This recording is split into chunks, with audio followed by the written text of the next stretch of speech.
to Today 95.1 FM and the world of information, entertainment, and education will be served as breakfast, lunch, and dinner. Welcome to the show. You're listening to today's Quest. The newspaper review segment is what we've now got. Now, says I can't bring the party to your house right now because, even if it's raining, I still bring the heat right here. I am here for you, and I know you are here for me. It is surely the best 15 minutes of football you can find anywhere on radio. People. The gig.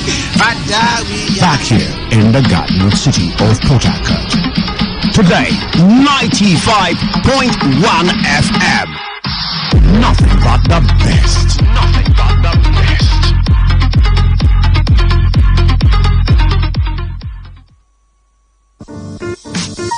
Cultism is a monster whose ravaging effects have left tales of woes such as loss of lives, kidnapping, drug abuse, threats, destruction of properties, blackmail, rape, and many other ills in society.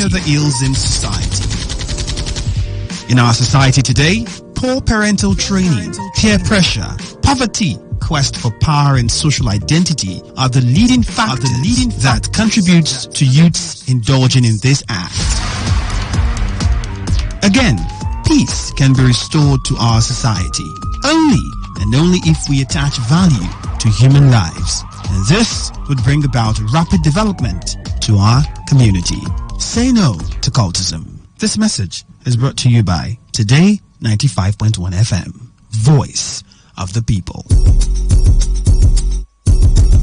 Corruption is a dishonest action that destroys people's trust. Corruption takes many forms and can be interpreted by many people in many ways. It is hard to enter into any sector in Nigeria without observing one corrupt practice or the other. The faces of corruption ranges from political, universities and college, bank sector, the civil service, even the religious bodies. In Nigeria, factors like greed, poor youth empowerment, poverty, unemployment, etc. are said to be responsible for corruption. However, no reason is good enough to be corrupt, because corruption is capable of crippling our economy, raise poverty level, bring about national crisis, as well as poor national development. Stop the embezzlement and misappropriation of public or government funds, bribery, malpractice, man no man, and treat all citizens equally today. A corrupt-free nation is possible. This message is powered by your premium talk radio Today 95.1 FM, the voice of the people.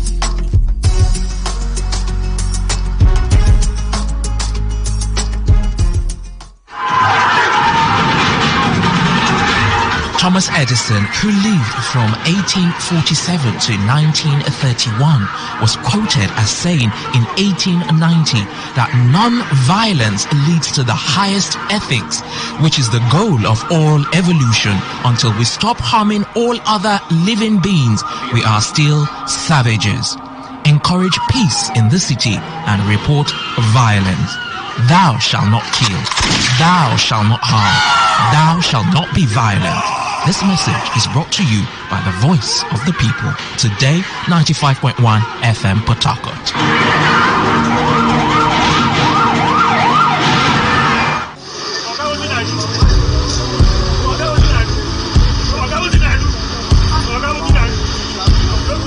I am a proud Nigerian. I have been placed here by God for a time such as this. At my back, I ain't coming.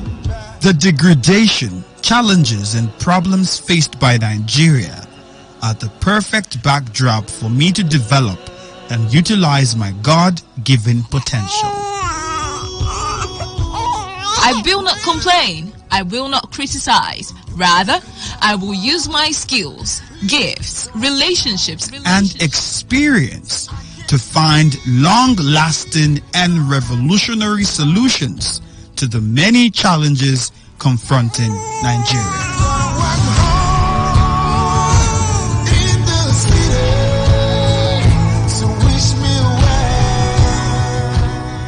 Nigeria will rise again.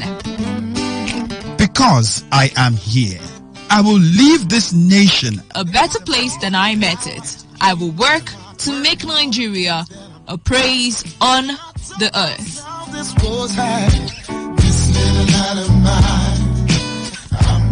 I will work to make Nigeria a praise on the earth. So help me God. Let me tell you how I got this far.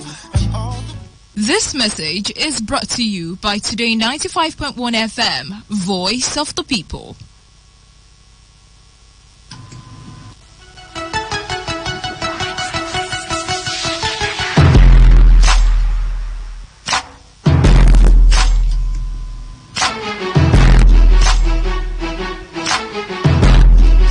It's 8:08 and you're listening to Today 95.1 FM. Apologies, Pastor Ambrose Alom couldn't be here today, but in the meantime, I'll play you some gospel tunes. Keep it locked on this frequency. And don't forget, it is the Sunday Gospelation Show at 9 a.m. I would be back here with Gospelation. I've got something very important for us to discuss, and that would pave the way for Moment of Truth at 10 a.m. I've got a very, very,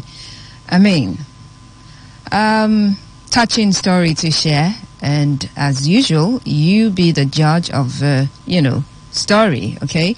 You listen critically to the story, take a look at it from different perspectives, and you pass your judgment, or you give your advice if you want to advise. If you want to be an essay or SSA, whichever one you decide to be this morning, it's fine. But I will share that story, Moment of Truth, by 10.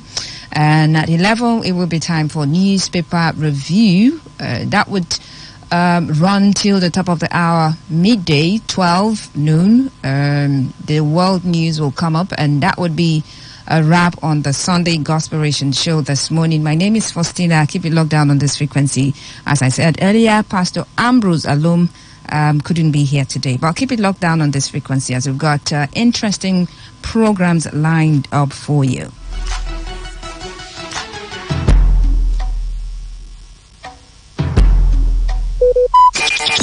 Talk radio. I listen to a lot of talk radio. 95.1 FM.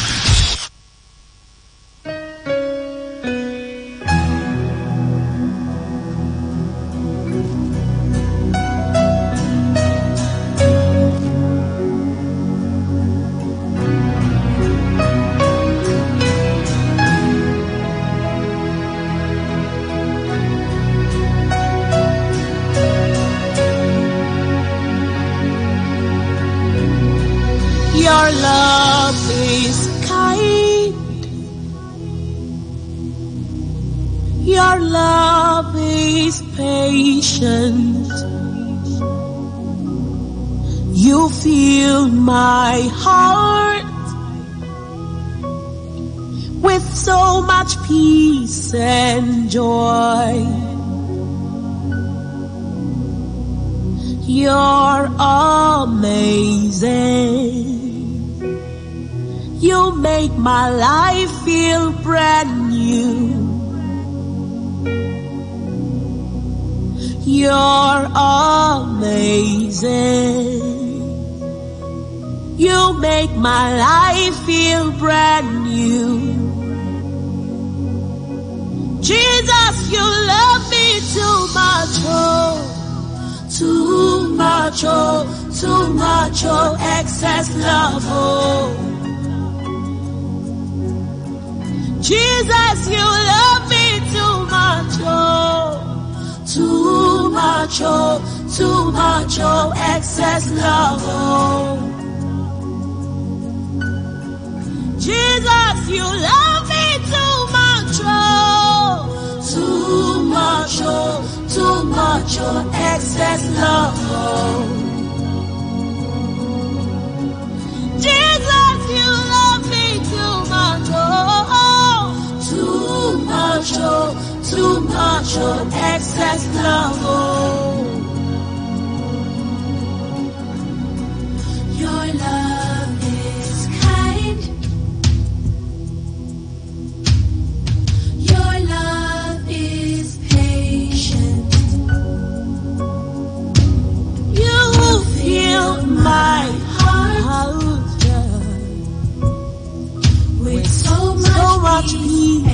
and joy. You're amazing. You make my life feel brand new.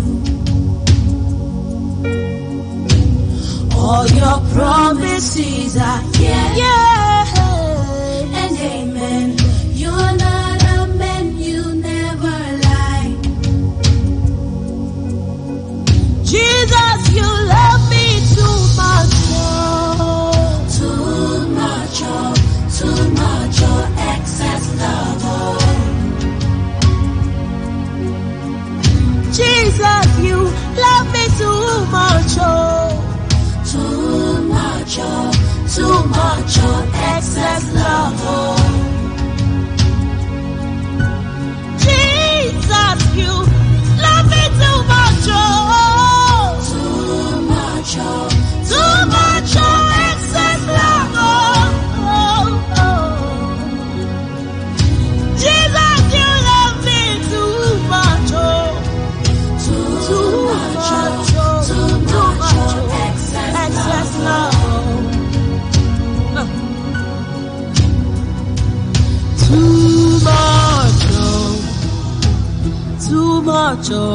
Too much, oh, excess.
peace, there will be violence, war, and underdevelopment in our society. The most disadvantageous peace is far better than the most just war. Let us embrace peace for a better society. This message is brought to you by your premium talk radio, Today 95.1 FM. It's what I pray for.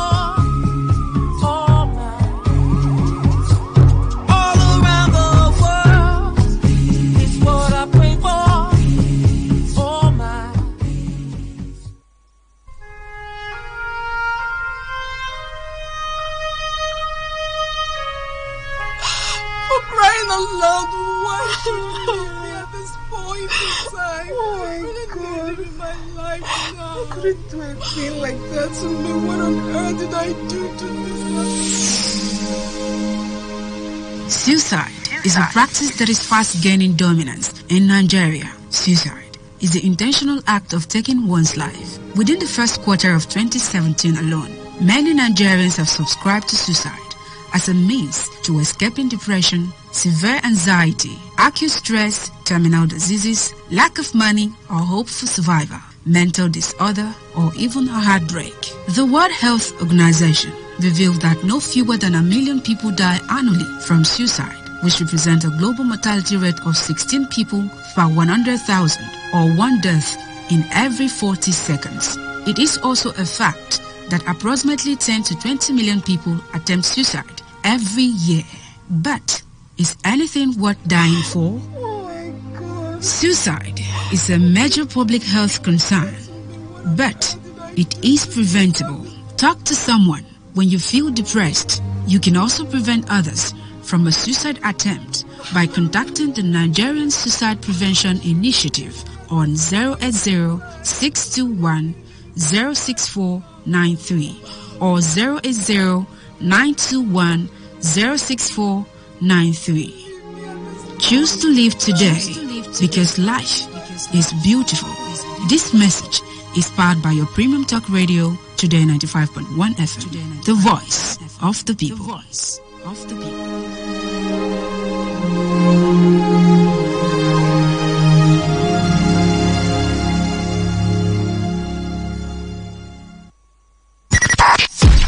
95.1 FM, voice of the people. And we're back.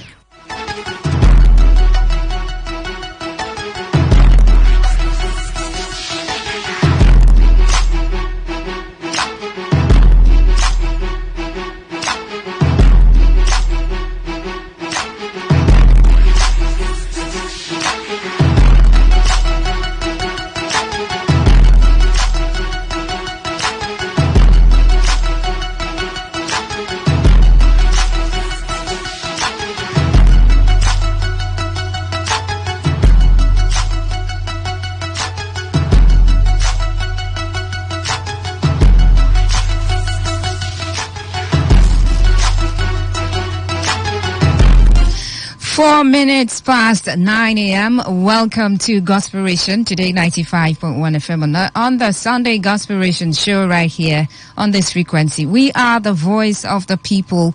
My name is Faustina Oputu. I will be here up until 12, from now till 10 o'clock. We will be looking at an issue in Christendom, okay?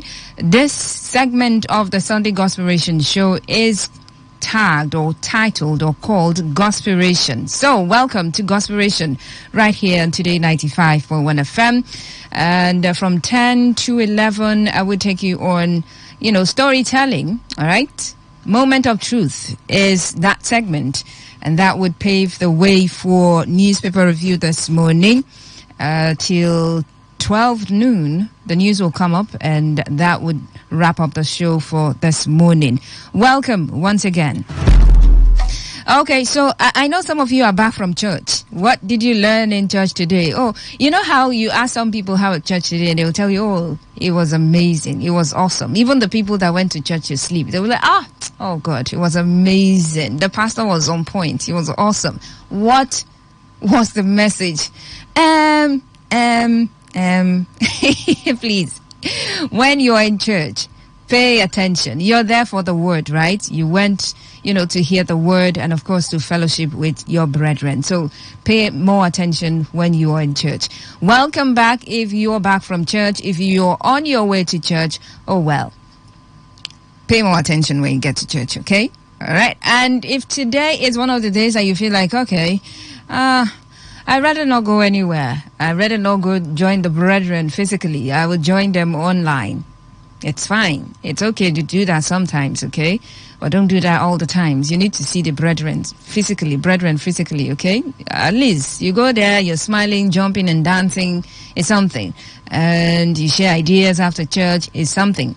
Iron sharpened iron, okay? So you can go, you can do that online. That can happen online. But it's okay to go there physically as well. So in as much as you just want to lay in bed or whatever it is you're doing at the moment, but you want to join online, it's okay. It's fine, okay? And for some of you who say, I need to go to church again. Please, try. Whatever that has made you come to that point or that decision that you will not attend church again. Just know that you're not going to church to look at anybody's face. You're going there for God, okay? So forget about every wrong that you have been done, okay? Forgive. All right, so today on the show, we are going to talk about religion and crime, right? Let's narrow it down to forgiveness and punishment. As Christians, we are admonished, okay, to forgive those who wrong us.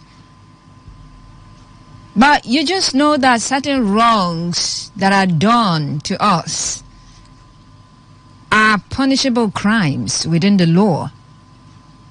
In as much as we want to say, well, we're Christians, we want to, be Christ-like, we want to be forgiven, or we want to be forgiven, there are certain crimes that people will commit against you that you just know, well, the crimes are punishable offenses. The crimes are punishable crimes within the law. So at that point, whether you want to forgive or not, well, you have a say, in determining the outcome.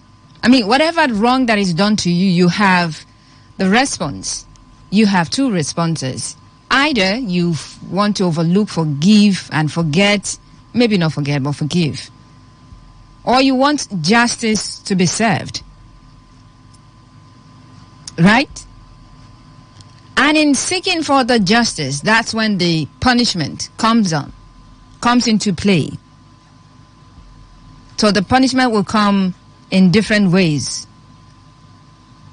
considering the weight of the crime.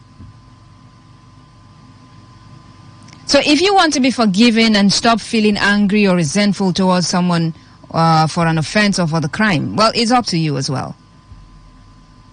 It's up to you.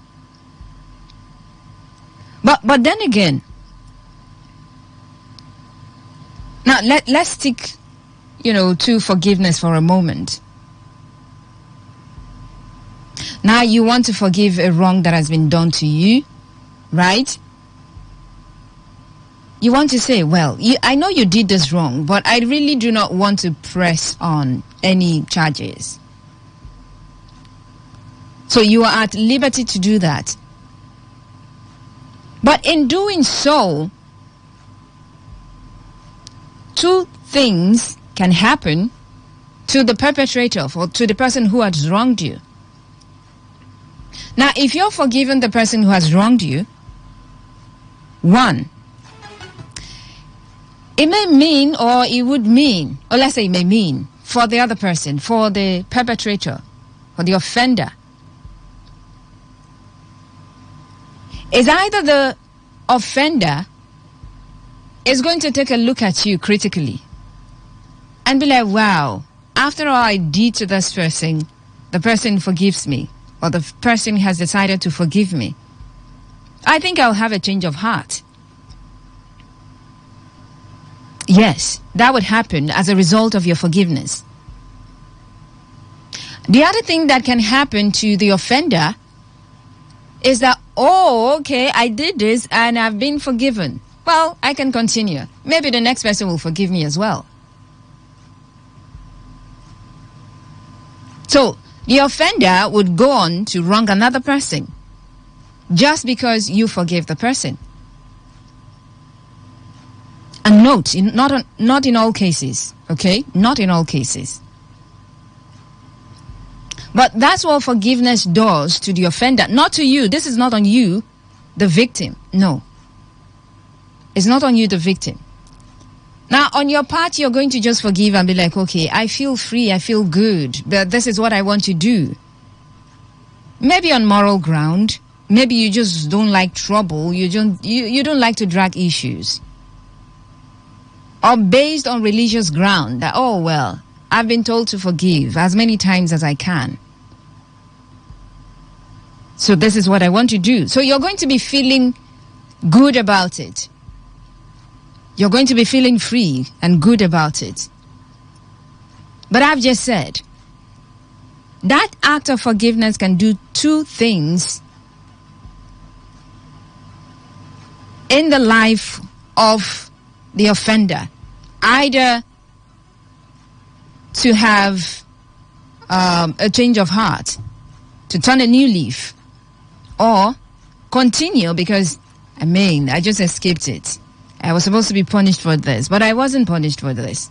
So maybe I can do a couple more and get away with it. All right?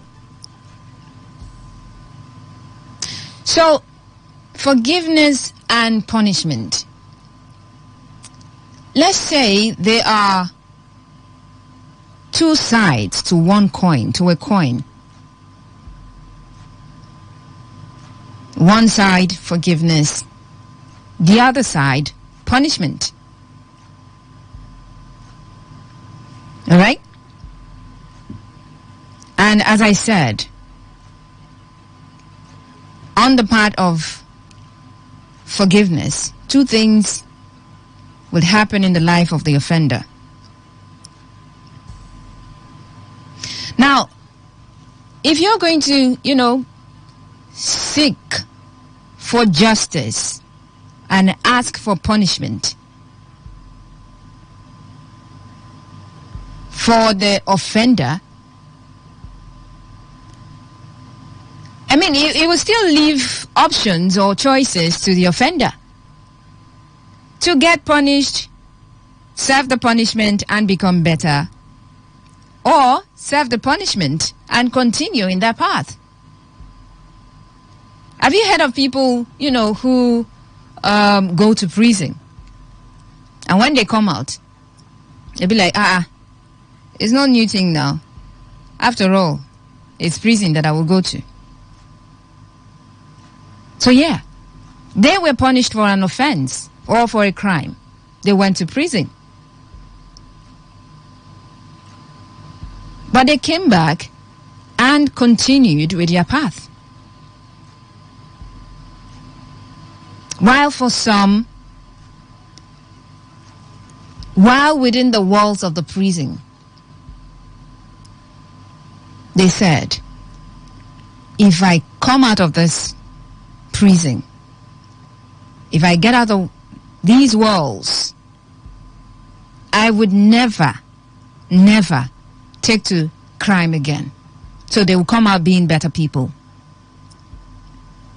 All right? So punishment and forgiveness, taking a look at them critically, they are mutually exclusive. All right? So you cannot punish and forgive simultaneously.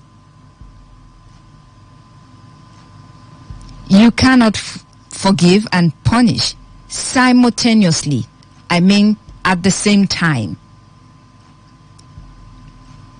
But it's quite possible to, first punish someone and then later forgive the person.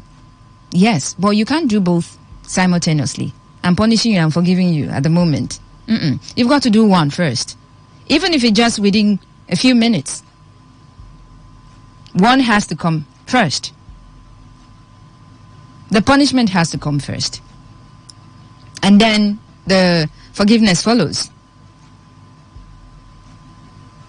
You wronged me, and I need you to pay for the wrong that you've done. I know I'm going to forgive you, but hey, you need to serve first.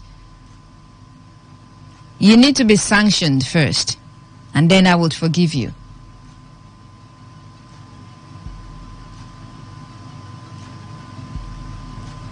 But you know how it is.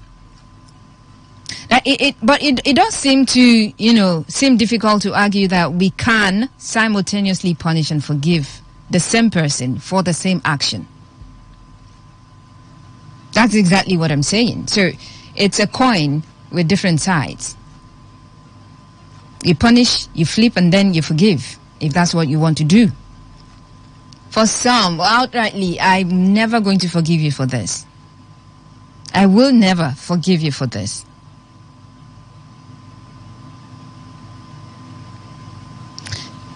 For some, there is a thin line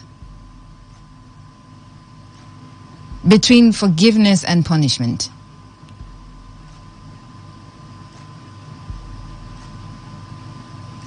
So I'm going to forgive you, and depending on your actions, well, I'm going to decide to punish you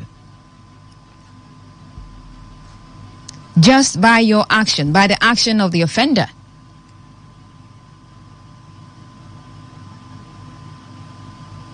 But for those people who have decided that, okay, I'm just going to forgive regardless of the crime,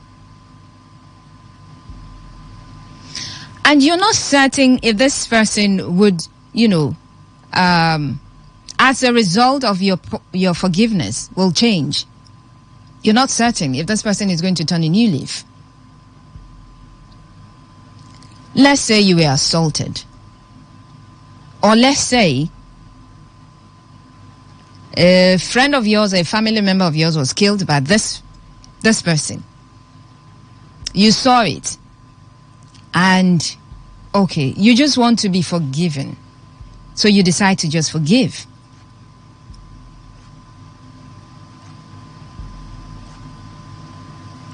In that moment, do you think for a while, okay, maybe you're not thinking, you just want to be forgiven and then go on with your life because you're excited, you're happy,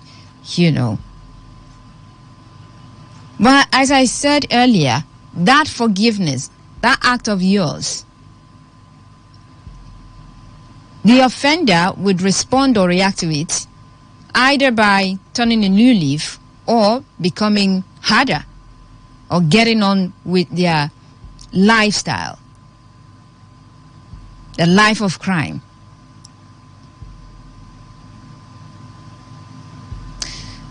So I've been thinking, at what point should do we draw the line between forgiveness and punishment? What are the crimes that we shouldn't just say, okay, this one? Even though I'm going to forgive you, you should pay for it first. Or you should serve the punishment. Okay, some people will say, well, that's not forgiveness. Forgiveness has to do with, immediate. It has to be immediate. Or it has to say, I'm forgiving you, so you're not punished. You just go scot-free.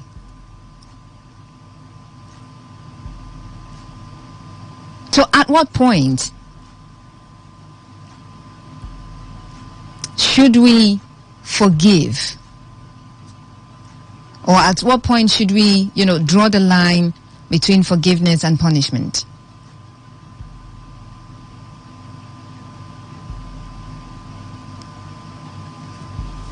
Because some people do not learn lessons just like that. They don't. Some people have never learned a lesson in forgiveness. Like they were forgiven But they never learned a lesson from that forgiveness. So they continued in their path. But those same people, if they were, given some sort of punishment, even though the punishment, they would react to it differently.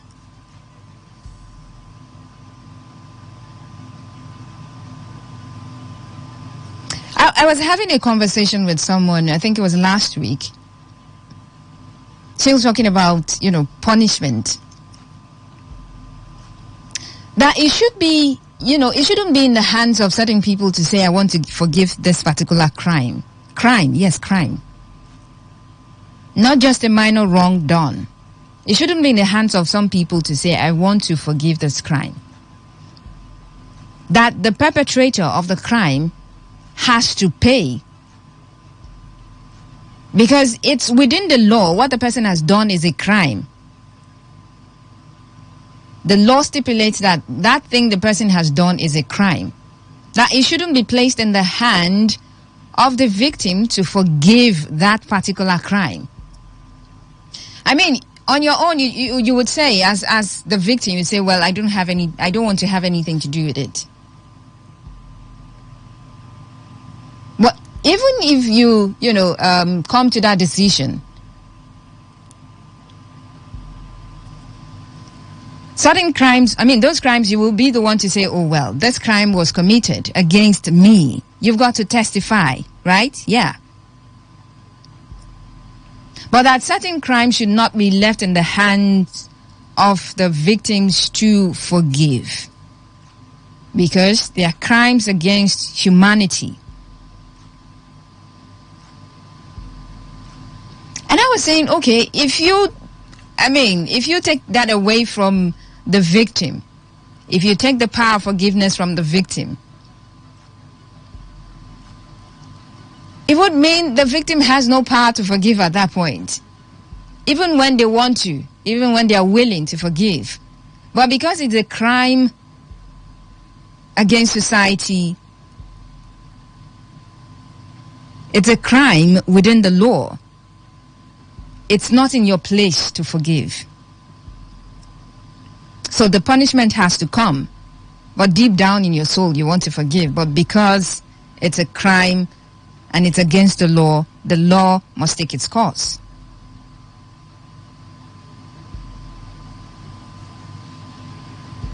So at what point should you get to and say, okay, this at this point, I won't forgive. I'm not going to forgive. Let the law take its course.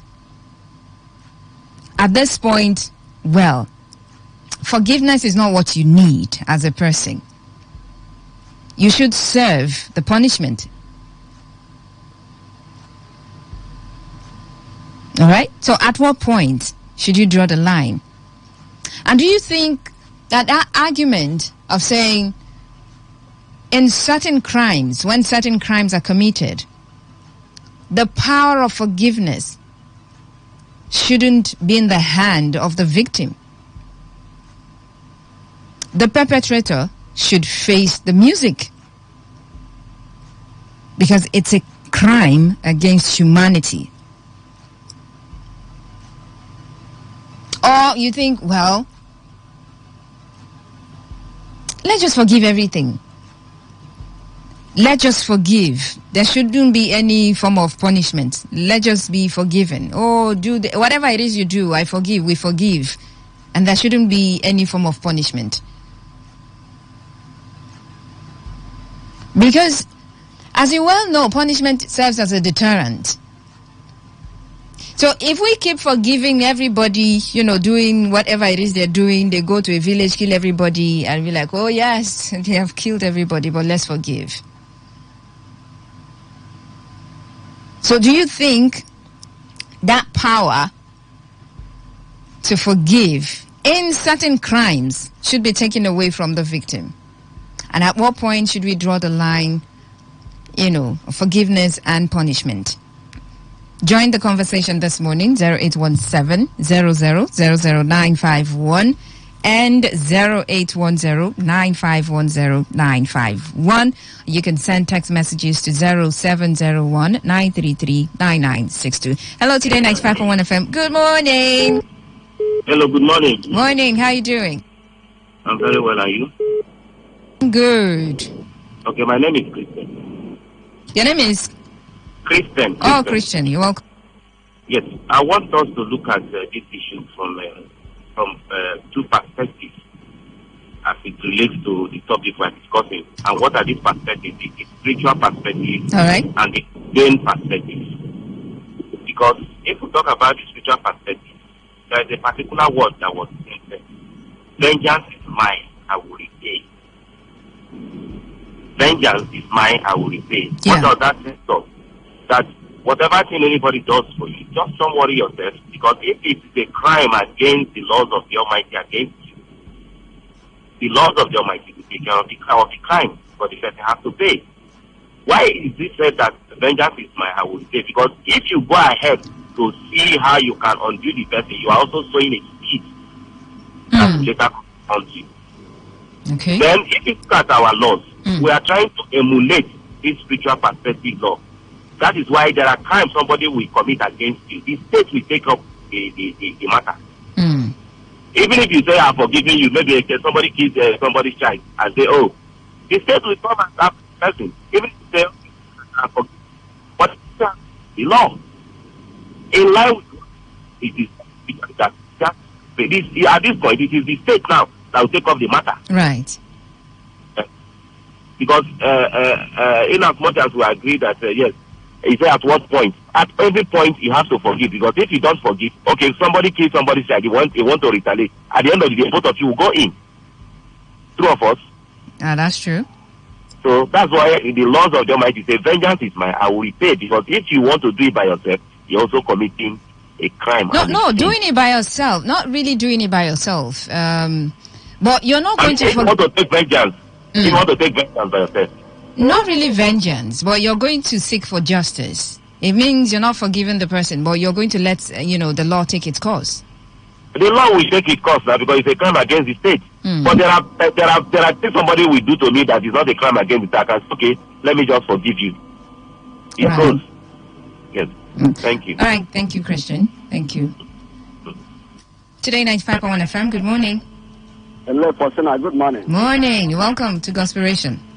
Yeah, Regina calling from Secretary. Okay. Glad to have you join us on the show. Yes.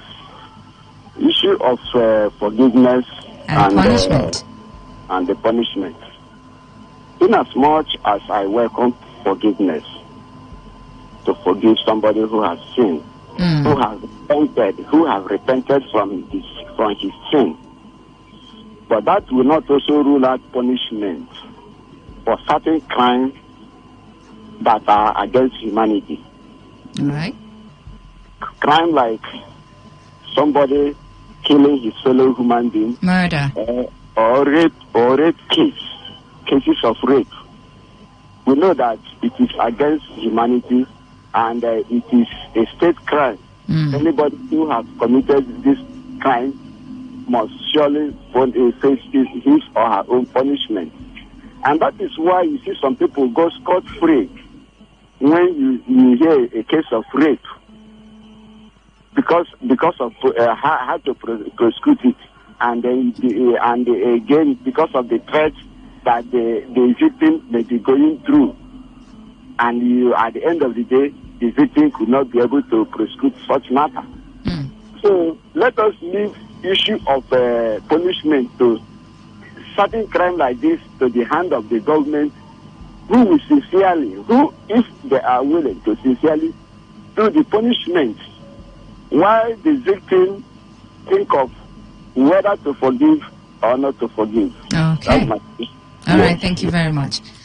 Now, the punishment here, we're not talking about, trying to take laws into your hand, but seeking justice, all right?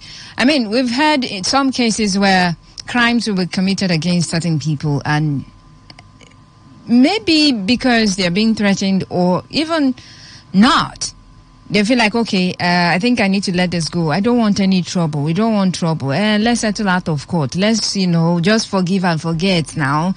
Maybe because the person is close.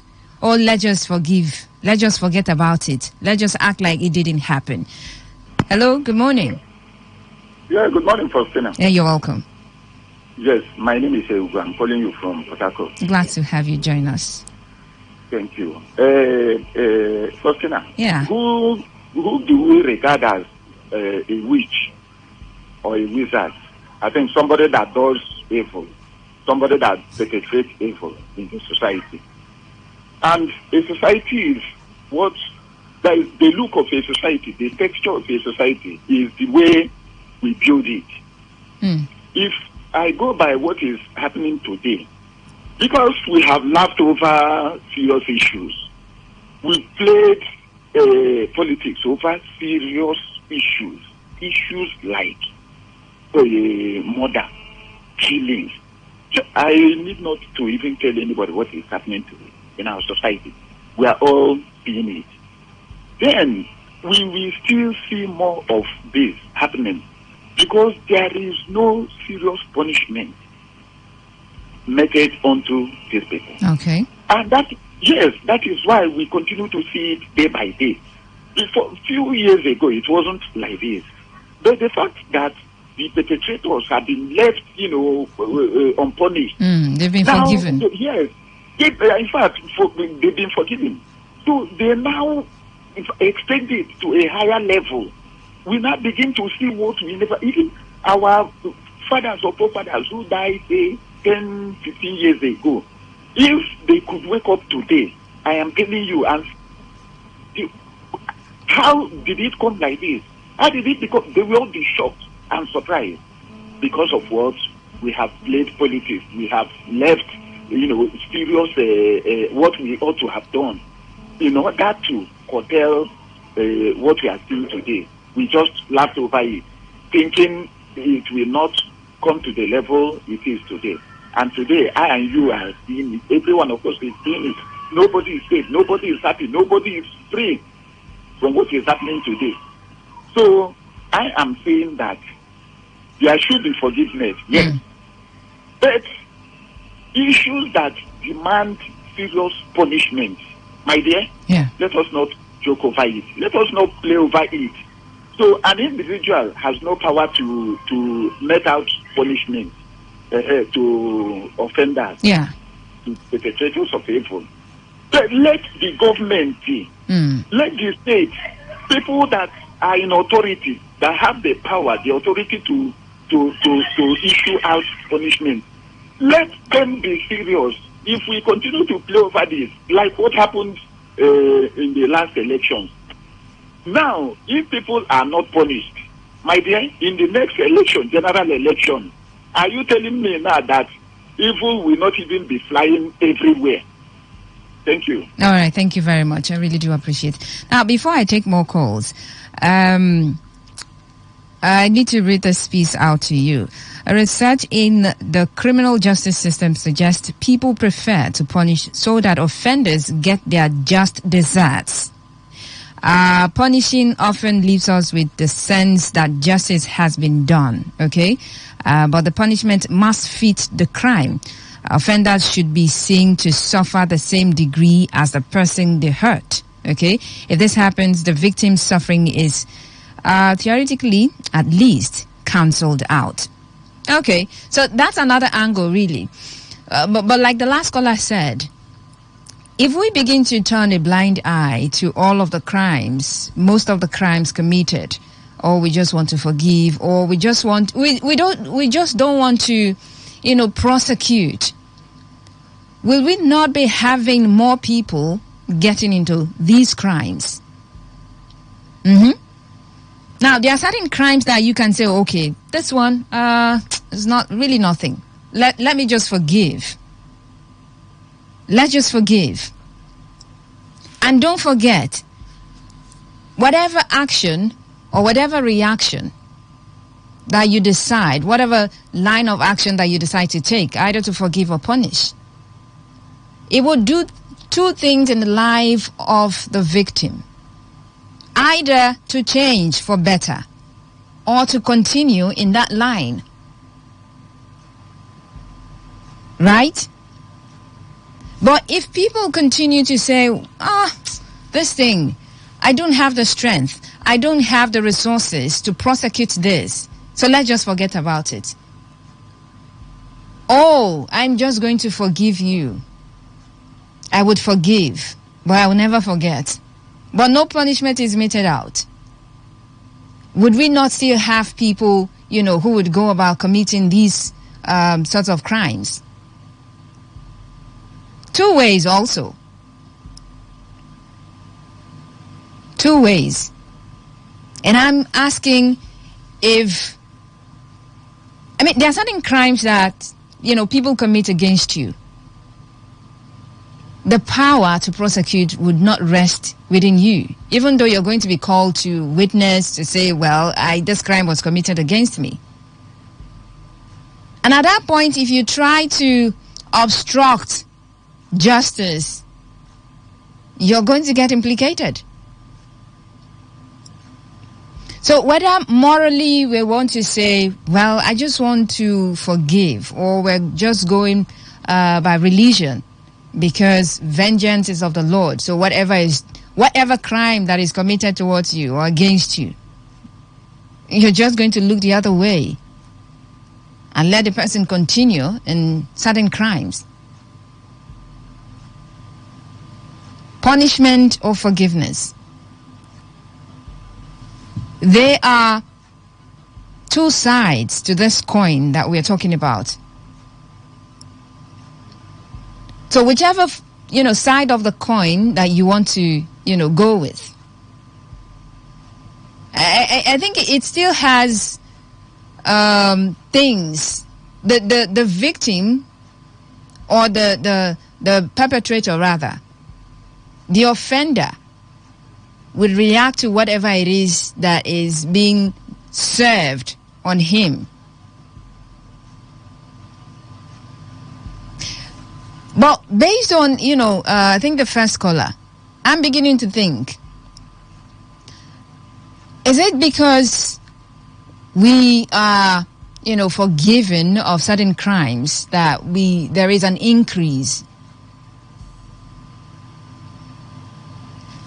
When you tell people, leave it, vengeance is of the Lord, guess what some of them will reply you? They'll tell you the Lord is merciful. He's too merciful. The Lord is too merciful. But this person has to pay for their crime at the moment. He has to serve the punishment. Okay? After serving the punishment, well, I can decide to, okay, we're good. But you've got to serve some form of punishment for the wrong that you've done to someone else. So this coin that has two sides, that has a line, at what point do you draw the line? Hello, Today 95.1 FM. Good morning. Good morning, Faustina. Please let me just add a little thing here. I'm still Ugo, calling from Port Harcourt. Oh, you're welcome. Yes, you see why society like the Western world, the US, Britain, Germany, and China, and so on and so forth.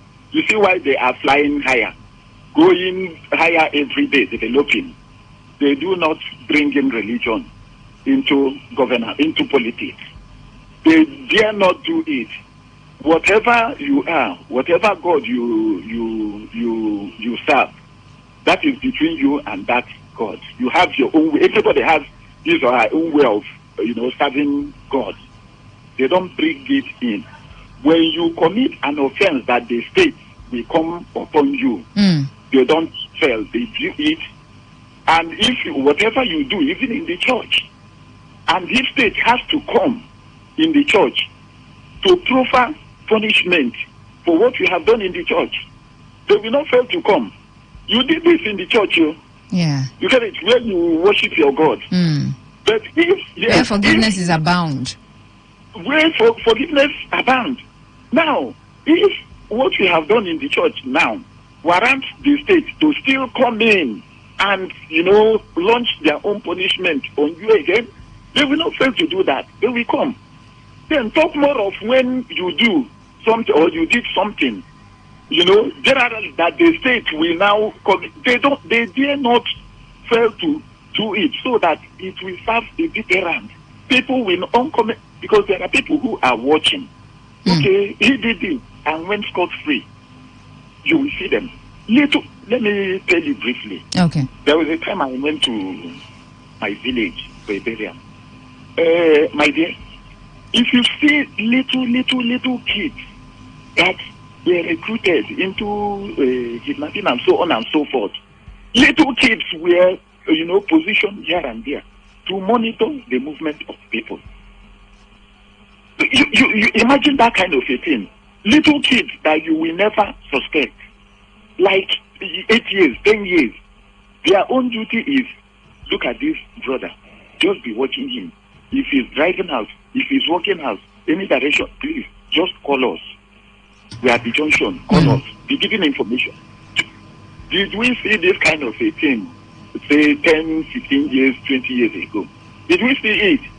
But today, then imagine if nothing is done and this kind of a thing continues, say in the next 5, 10 years. What do you think will be of this society? Will anybody still walk about freely? God. All right. Thank you very much for joining the conversation.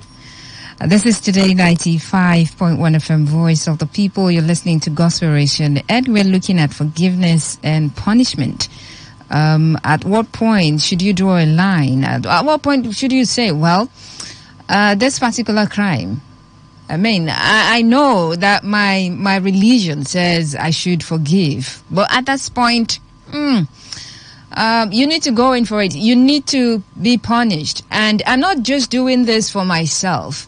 I'm doing it, to prevent you from committing the same crime against another person. Now, there is no guarantee to that. There is no guarantee because the person can still go serve the punishment, come back and continue. Today, 95.1 FM. Good morning. Good morning, Faustina. Yeah, you're welcome. Yeah, my name is Richard, calling from Oyibo. All right, Richard from Oyibo. Yes, this particular topic, to me, is a welcome development. And you see, the way discussed, so that people should know what they should be doing and what they should not do. Because I've tried to understand that from the book of Ecclesiastes, there is time for everything under the sun. Okay. And every crime, every human being commits, there's a consequence. It shows that karma is true. What is the level of what someone can commit before you can say, I'm forgiving you? Yes. That's the line we're talking about. Yes. You don't have the right that particular right of forgiveness as a human being. Because the nature has been designed in a way that... Depending on the crime. Anything that, as long as the name is crime, you don't have the right of forgiveness. It's not meant for you. You cannot give what you don't have.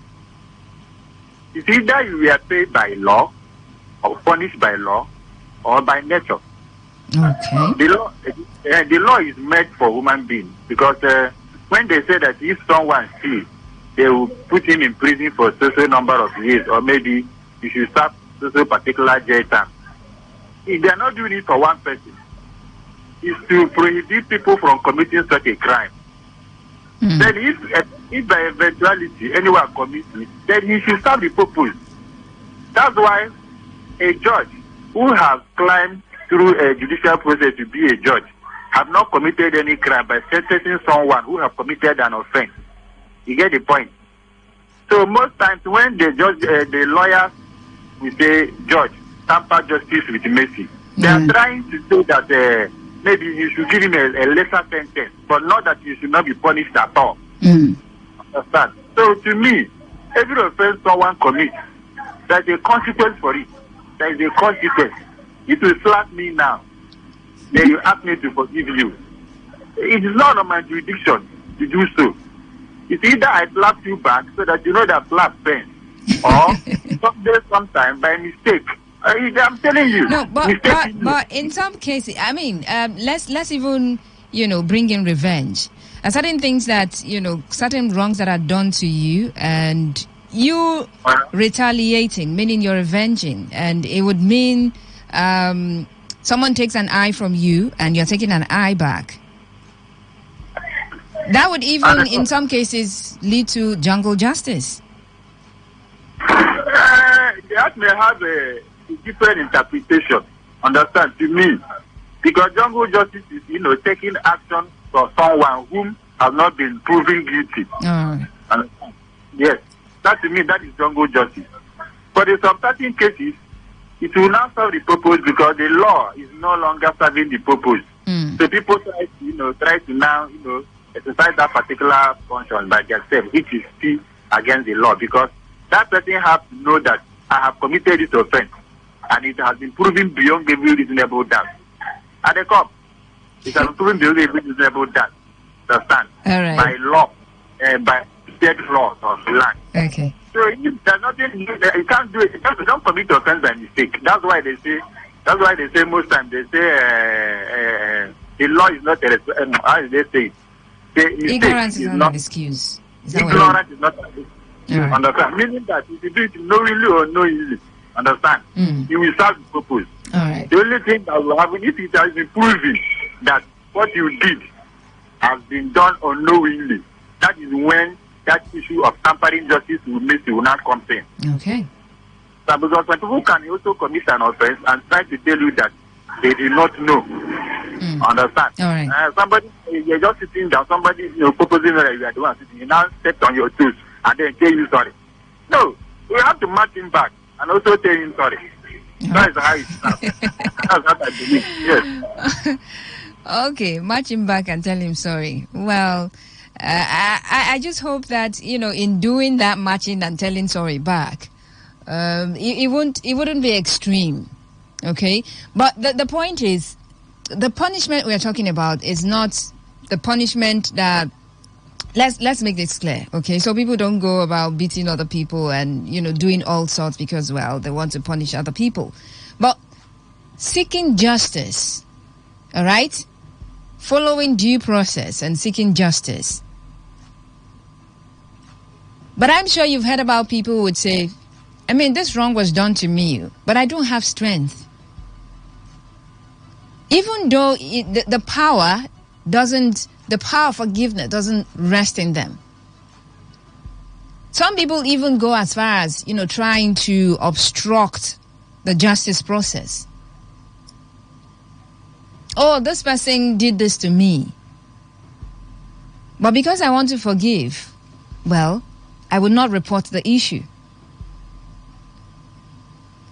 Yes.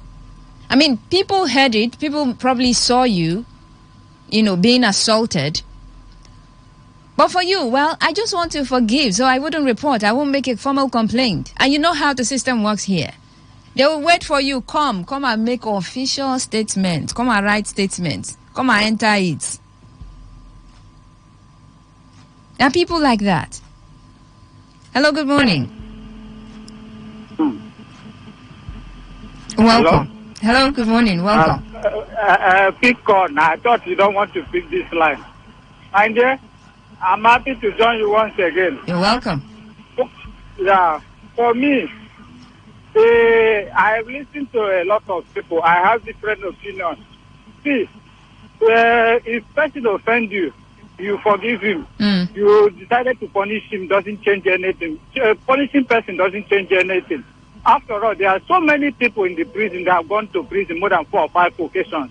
They will come back and go again. For me, I don't believe anything state offense. That's why I want to go for National Assembly next election, because there are some laws that need to be changed in this country. Okay. See, there should be a law. If somebody offended me, okay, which people refer as a state offense, I charge the person to court. In the process of me charging him to court, maybe God touched me, I decided to forgive. I have every maximum right to go to court and ask God to to let he or her go, to at least terminate the case. Okay? It's in my right. Yes, I am the one that instituted the case in the first instance, whether through police or legal means. So that law, all these our ancient laws needs to be reviewed. You understand? So this is my personal view. For me, we have lost somebody in my family. We did not go to the man. We just leave it to God because of the Christian background we came from, okay? It doesn't make it right. Punishing him, yes, I'm telling you the reality. We lost the woman. So now the man himself in question have remarried. You understand? So for me, punishing the person doesn't make him a better person, okay? But depending the side of Christianity you are. So to me, to live, if you can endure, depending your ability to endure, if you can endure and leave it to God, it's so good. But the government should not put pressure on you that it's a case this or whatever. That angle needs to be reviewed by National Assembly. Thank you very much. All right, Kimbilon, thank you very much. And forgiving the person doesn't necessarily mean that the person is going to turn a new leaf. That person might still go ahead, to commit another crime again. Maybe same crime, but to another victim. So that's why I said earlier, whether you forgive or you punish will do two things in the life of the victim. Life of the offender, rather. Either to change for the better or to continue in that path. Okay, I take some messages now. Well, there is a boundary between forgiveness and punishment. Yes, that's a boundary we're looking at. I mean, at what point should you not cross the boundary of forgiveness to, forgiveness or punishment to forgiveness? The Almighty God will avenge, but that doesn't mean that everything we should forgive. Okay? Okay, I didn't see the name. But I really do not know how the messages are coming in. We'll sort that out later. Everything you forgive, but there are things that must face justice. You mean if an individual sinks a ship filled with people, that we should forgive? A pacifist and a lover of forgiveness, but we should know that there are certain crimes that are unforgivable, but punishment must be actualized. Just a moment. This one says, okay. It's not, okay. No now. It's not person. No now. There should be forgiveness, but there are certain issues that must be hit with punishment, as it must fit the crime. This is from Mr. Ikechi. All right. Thank you very much. I really appreciate your message. Okay. I don't know what's going on at the moment. Messages delivering in a certain way. But keep the calls coming in. We're talking punishment and forgiveness. There is a boundary, actually. It's a coin with two sides. One side forgiveness, the other side punishment. But some people would say, this crime has been committed. And you know that it requires, forgiveness and punishment, though. But depending on the kind of person you are, maybe because of morals or your religion, you want to say, I really want to forgive this person. And at some point, in certain cases, that power of forgiveness doesn't lie with you. Okay? But even in that case, even in that situation, a lot of people would say, well, no, I should have the power. I should have the power. I should be the one to say, well, this person should be forgiven, or this person should be, should be made to face the law. But punishment really is a deterring factor, meaning it would serve as a deterrent to others, right?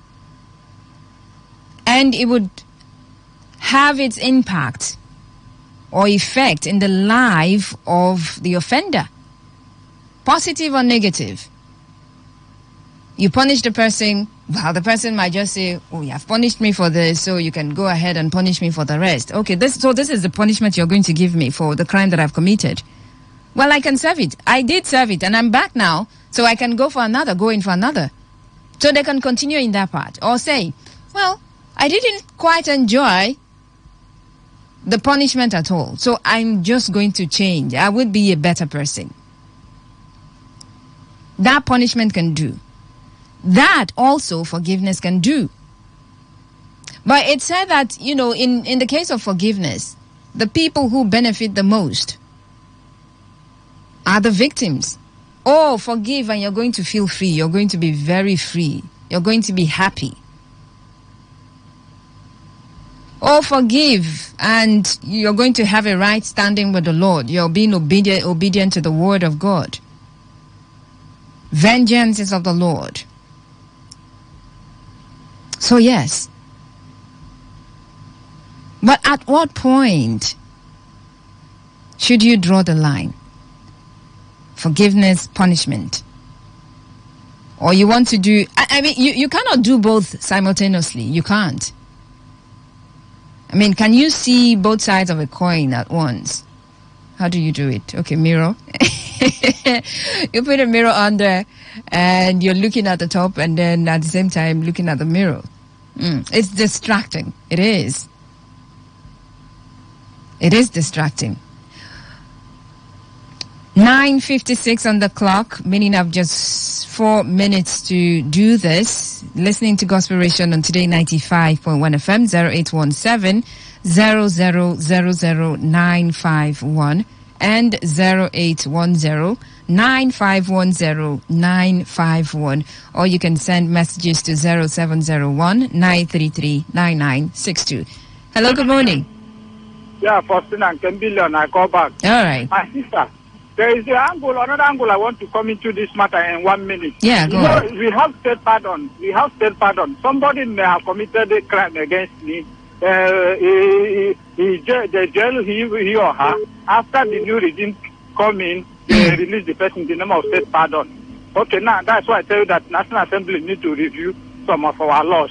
When they pardon the person, do they inform me? The answer is no. So that's the reason why I should have an upper hand also to forgive the person, because they may end up in different issues we know about it. They will end up releasing person in the name of pardoning, without informing the victim. So that is also the reason why I should have right to say that this one, I want to pardon this person, forget this case. I have realized that there is no need. So I think it should be equal. Thank you very much. All right, thank you very much. But the state pardon you're talking about, it doesn't happen frequently. It doesn't, okay? It really does not happen frequently. And leaving you and giving you the power to forgive all crimes. Oh, wow. Cool. Hello, Today 95.1 FM. Final call. Hello, good morning. Yes, good morning. I'm Mr. Uncle Joe calling from Igruta. Uncle Joe from Igruta. How's Igruta? I'm very fine. All right, go on. Yeah, my sister, I'm not a Christian. Okay. So most people there are talking based on their belief and on their faith. Absolutely. They are not balancing the equation. I mean, those are their opinions. So what's yours? Yes.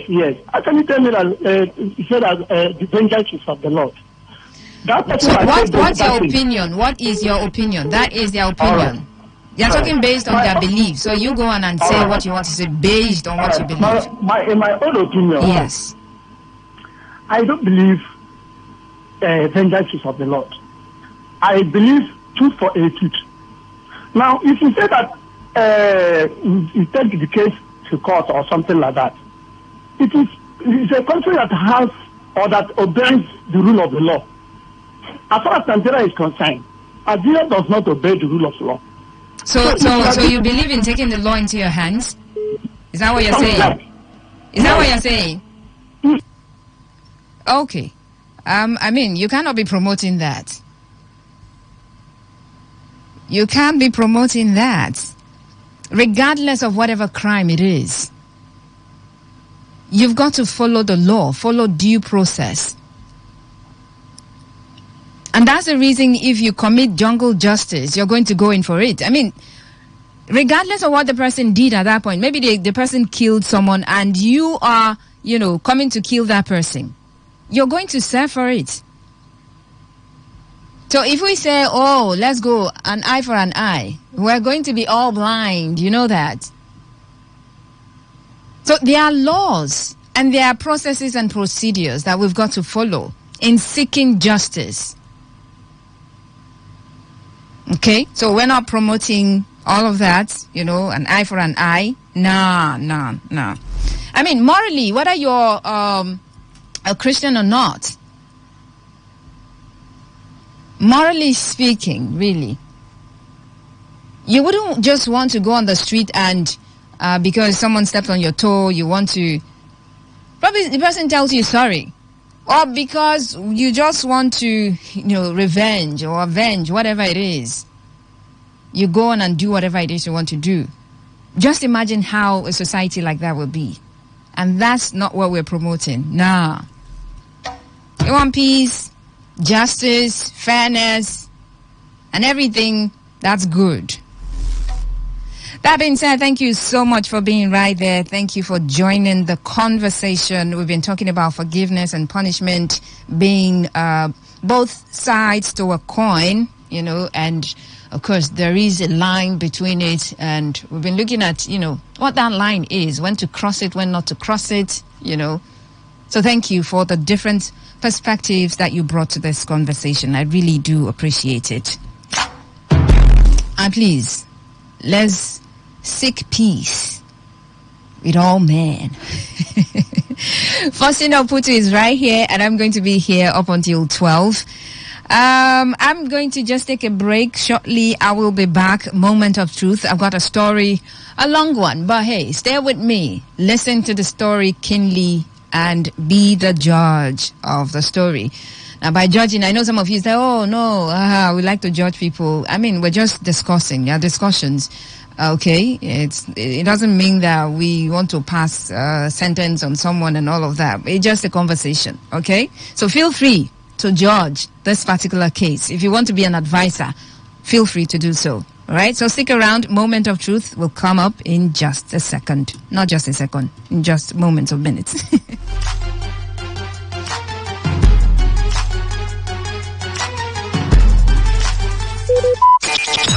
Talk radio. I listen to a lot of talk radio. 95.1 FM.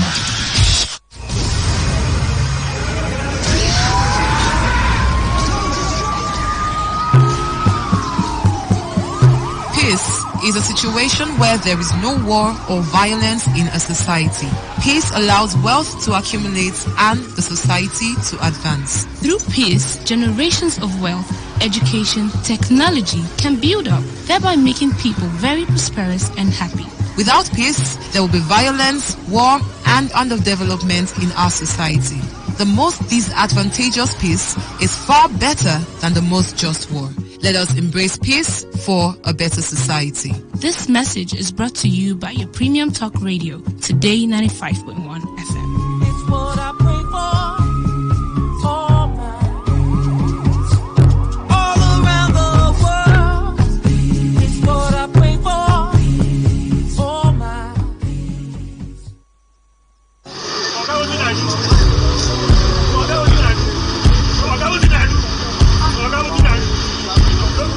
I am a proud Nigerian. I have been placed here by God for a time such as this.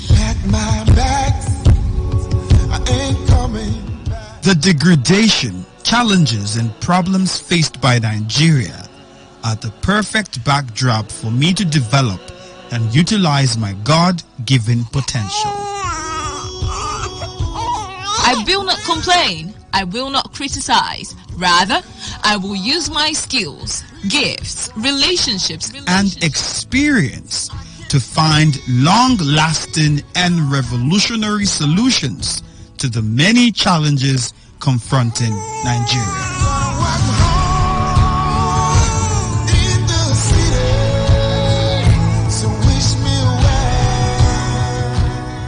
Nigeria will rise again. Because I am here, I will leave this nation a better place than I met it. I will work to make Nigeria a praise on the earth.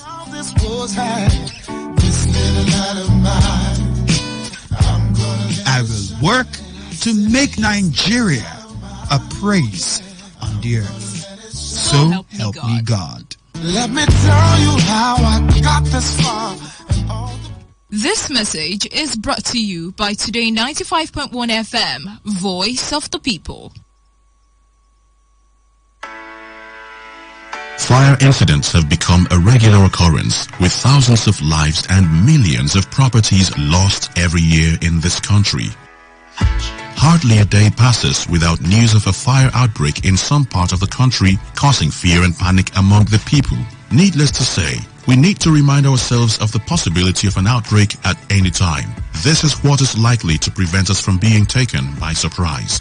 Always put off appliances when not in use. Do not overload electrical sockets. Fuel your generator before, not when in use. Avoid fixing electrical faults personally when you apparently do not have the skill.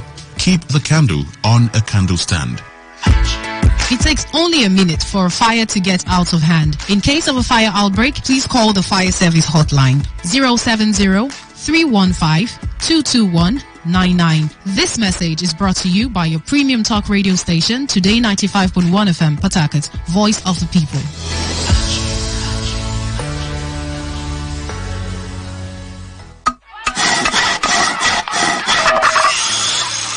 Every child deserves to be happy. Every child deserves to laugh. Years after Nigeria adopted international prohibitions on child labor into law, millions of children in the country are still engaged in child labor activities. The International Labour Organization estimates that about 25% of Nigeria's 80 million children under the age of 14 are now in the workforce. Every child deserves a childhood.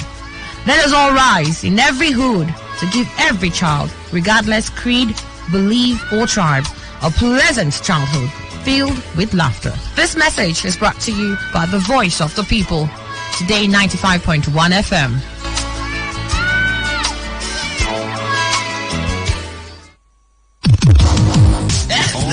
Can't you also sing?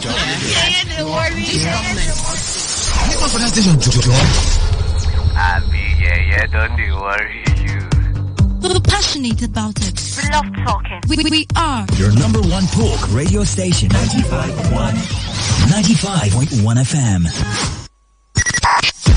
95.1 FM, Voice of the People. And we're back.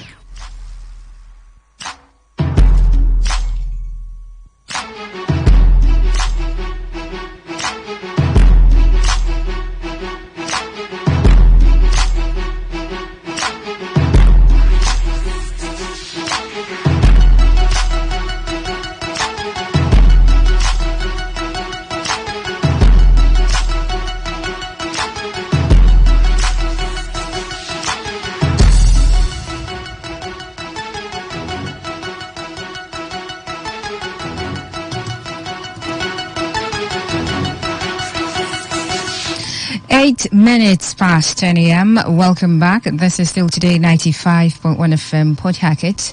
I'm Faustina. Welcome to Moment of Truth. Time for me to tell you a story, and you calling, texting to let me know what you think about the story. Be the judge, be the advisor, and before you do that, take a look at the story from every angle, every perspective that you need to take a look at the story from, okay? And this particular story, I came across it online, and I said I was going to share it with you this morning because I trust your sense of judgment. Now, that doesn't mean that you're going to be... you don't have to be a judge in one of the courts, in any of the courts, to be a part of the show, okay? By being an enlightened person, by being someone who is wise, by being someone who, has common sense, you listen to the story and you know what should be in place, you know what shouldn't be in place. You can put yourself in the shoes of the people in the story, in this case, in the shoe of this man, because this story revolves around a man who... whose life has been ruined in some way because of an American visa lottery. Okay? All right, so here goes the story. I mean, it began with regrets. And the story would, take you back in time and bring you to the present. Okay, so I'm just going to read it and you listen keenly and let me know what you think. So it goes first. If I had known, I would not have played the American visa lottery. Now, the lottery I played has put an indelible scar in my heart, causing me pains daily as I move closer to my grave. Now, I am 64 years old. My undoing was the visa lottery I played in 2007. Now, prior to this time, all was well and going smoothly in our family. I had married my wife in 1985. We were blessed with 3 boys and a girl. So, 4 children and the parents. So, there were 6 of them, a family of 6. Now, my wife was a full-time housewife. Note all the details, okay? She had everything at her request, everything. A chauffeur-driven car, 2 house helps, 2. And other conveniences were at her disposal. I was a trained and accomplished electronic engineer and a senior management staff at the defunct NITEL. I traveled around Nigeria. My assignments most times were between the Federal Capital Territory, Abuja, and Owerri in Imo State. I, however, ensured that I was in Lagos at least twice a month to see my family, meaning his family was in Lagos and, and places he, moved to frequently were Lagos and Owerri. But hey, he said he made sure that he was in Lagos at least twice a month to see his family. And that was between 1986 and 1997. Going on, I retired in 1999 to start my own private company, which continued to triumph to God's glory. In 2007, I joined several other Nigerians to play the visa lottery of the United States. I was among the few thousands who won. I was happy, not because of myself, but because of my 2 younger children who would have the benefit of automatic citizenship of America. My older children, Moyoshore and Anoluakbo, were already schooling in Canada at the time. Okay? Now, one of the major conditions for granting the visa was blood screening and conduct of DNA for beneficiaries' dependents. I had submitted necessary documents and made payment for our screening at the popular St. Nicholas Hospital in Lagos Island. We did the tests as recommended. The results were to be sent directly to the embassy. I got a letter at a later date that I should present my passport and my wife's for visas. On inquiry, they said the kids I presented weren't mine. I almost lost my sanity. My kids weren't mine? Is that possible? Oh, well. Okay, let's move. That was my unending song. I found it difficult to comprehend because it happened close to my birthday celebration. I invited Moyo and Anu home. I mean, those were the ones abroad, under the pretext that they were coming to celebrate with me and had their DNA carried out. I mean, they did the 2 here already. So he invited the ones over there to come so he could do that. Alas, only Moyo Shore was my authentic child. So only the girl, only one out of the 4 children. I became sick and almost passed on. I was hospitalized for 1 month. I eventually lost the opportunity to complete the processing of the visas as I was no longer myself. Of what need was the visa without my kids? When I got over the shock, I confronted my wife. She was mad at me. She called me unprintable names, and I said I was a failure. I kept my peace and moved on. Now, the following week, I invited her to a friend's party. On our way back, I parked the car and pulled out of the road She asked why, and I told her not to worry. I then raised the matter again. She rained abuses on me and called me a drunk. At that point, I pointed a pistol at her side and threatened to kill her and dump her on the abandoned road. I showed her a copy of the DNA I got on Anu and the notification I received from American Embassy. At that point, my wife became a parrot. She swallowed her pride and confessed. She said Anu was fathered by David. Now, David, the friend and a colleague of mine who was more of a brother than a friend. Wow. We had been friends for almost 30 years. Tunde and Bidemi were sons of our house help. These were the other children, okay? Other sons. So, the Tunde and the Bidemi were sons of our house help, Kingsley. Kingsley was from Benue State. He worked with us for almost 15 years. I had noticed my wife's special interest in him, but never knew he was sharing her with me. It has been 10 years after the ugly incident and revelation. I survived the shock, but Aduni, that's his wife's name, never survived it. She died 2 years after. She didn't want to tell the kids. Okay? She didn't want to tell the kids and sort out the problem and havoc she caused. Till date, the children are unaware of my predicament. They are doing well. The last, Bidemi, now 23, is working in a multinational company. He graduated at 19.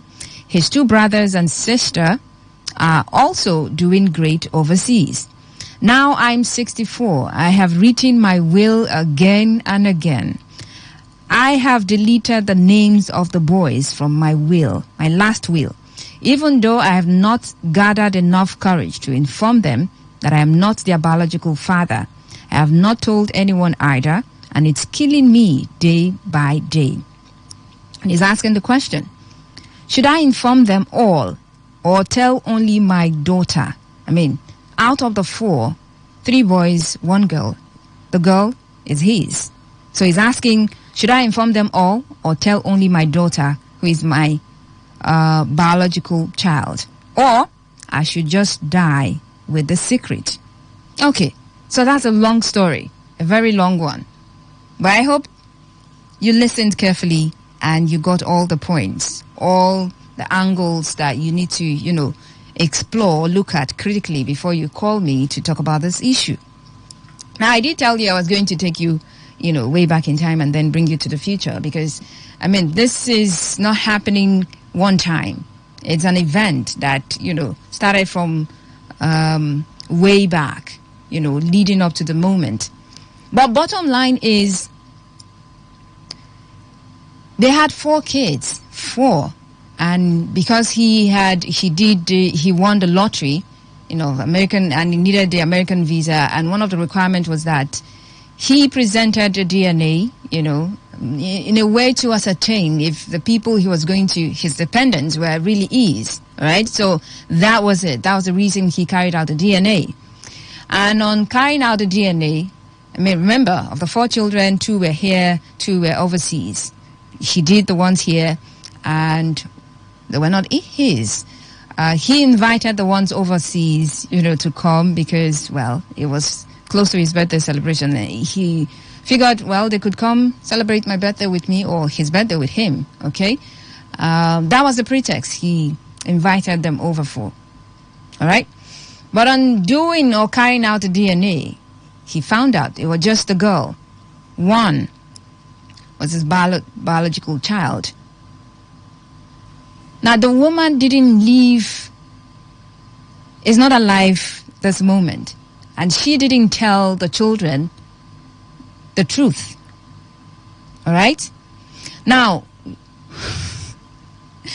2 of the children were for another man. 1 was for another as well. Okay? 1 was for his friend, David. His friend for, like he said, over 30 years. 30 years. And the other was for the house help, Kingsley. Okay?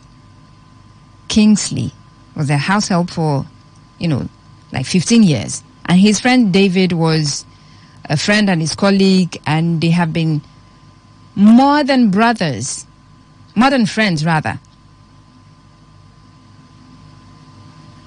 Okay? You know how a friend is close, very, very close, knows everyone around you, knows your family, and in that moment you be like, okay, you're no longer a friend to me, you're like a brother to me. This is how they were, he and David. So one was for David, his friend, for 30 years, friend of 30 years. And the other two children were for their house help, Kingsley, who had been with them for almost 15 years. Okay?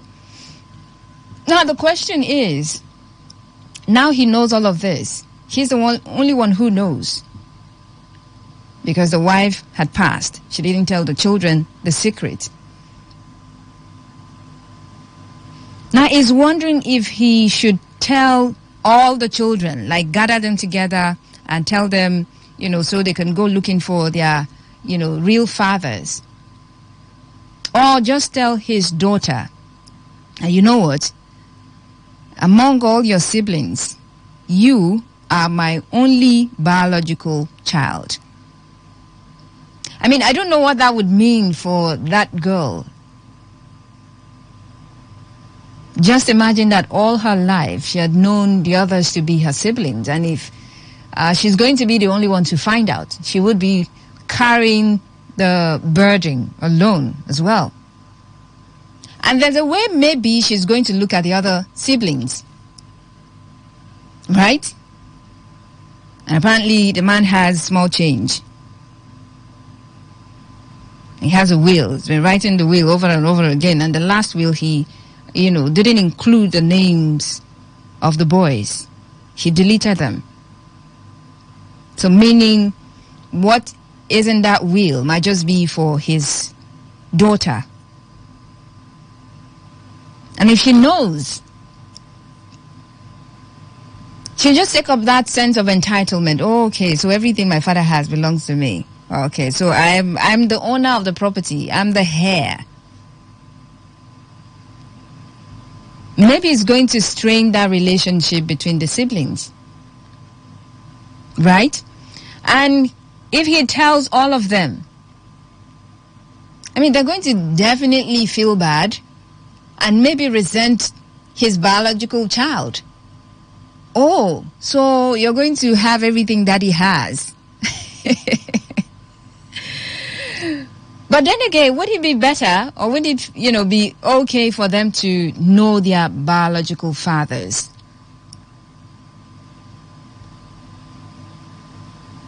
I mean, right now they don't know that they have a biological father other than, this man. And would it not be nice to just leave or let sleeping dogs lie? You know the secret. Just take it to your grave. So everyone lives happily ever after. Or maybe not. So what if David, his friend, later discovers one way or the other that, well, he had a child with this man's wife. He probably would come for his son. And what if Kingsley knows or finds out? Maybe she didn't tell them that she was pregnant for them. I mean, in that case, it would be easier to just, take this to your grave, because nobody will come and disturb the children. They'll just live their lives. But wouldn't that be living a life based on lie? Well, they wouldn't know they're living a life based on lies. Nobody would know. But really, should this man inform all the children or tell the girl only, which is his biological child? Or should he die with the secret? Should he just, let the sleeping dogs lie? And let the children live their lives as siblings? And the part where he said he deleted the names of the boys in his will. I mean, shouldn't he, if he's going to just leave them to let them live their lives, shouldn't he, include them in his will? At least, even if it's small thing, something. Okay? Phone lines buzzing already. I don't know what's going on with the text message portal at the moment. Okay? But just try. All right? I'm just going to give all the numbers so you can participate using any of them. 0817-0000-951 and 0810-9510-951. Those are the numbers to call, or you can send a text message or WhatsApp message to 0701-933-9962. Head over to Facebook. Don't forget that you can join us in that community. Facebook, we drop posts there, so you can go there, drop a comment, okay? Today 95.1 FM on Facebook, Twitter, Instagram at Today951 FM. Hello, Today 95.1 FM. Good morning. Hello. Okay, so this is not happening. First caller, and all the excitement in my voice, you just poured cold water on me. Today 95.1 FM. Good morning. Pastor Fortuna, good morning. Just remember, Eto, you're welcome. The man should relate the secret. He should relate it. Oh, apologies, Eto. Do well to call me back. Hello, Today 95.1 FM. Good morning. Yes, good morning. How are you doing? I'm fine. Happy Sunday. Happy Sunday to you. I'm glad. First female caller on the show. Calling from airport. You're calling from airport. What's your name again? Yes. In my opinion, yes, I will advise the man to let the sleeping dog lie. Okay. God has blessed him with these children. Even if you don't want to think of anything, let him think that people can just walk on the way, see babies, go and do paper, and they become their own. People can walk to motherless baby homes, pick children, and they become their own. Right.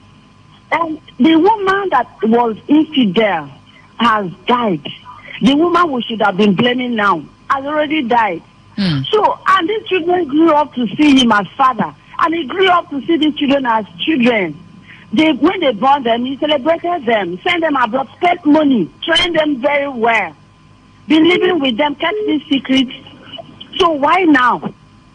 I will advise the man to just live on with the children and just give himself peace of mind. There's the person that was supposed to be blamed is not there. He cannot just go and carry children when they don't finish training. Go give one gold digger. The person keeps finish. Divorce your wife. At the end of the day, you send children finish. Go give them. It don't make sense now.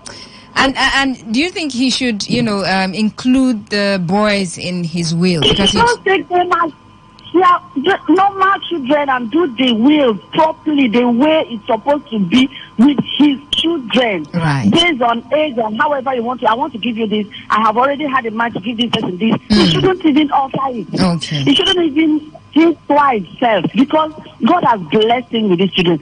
Why was it in his house that these people? See, at one time we'll blame ourselves for so many things, but he is the wrong of the woman now. It's his own blessing, and the children are doing well. All right.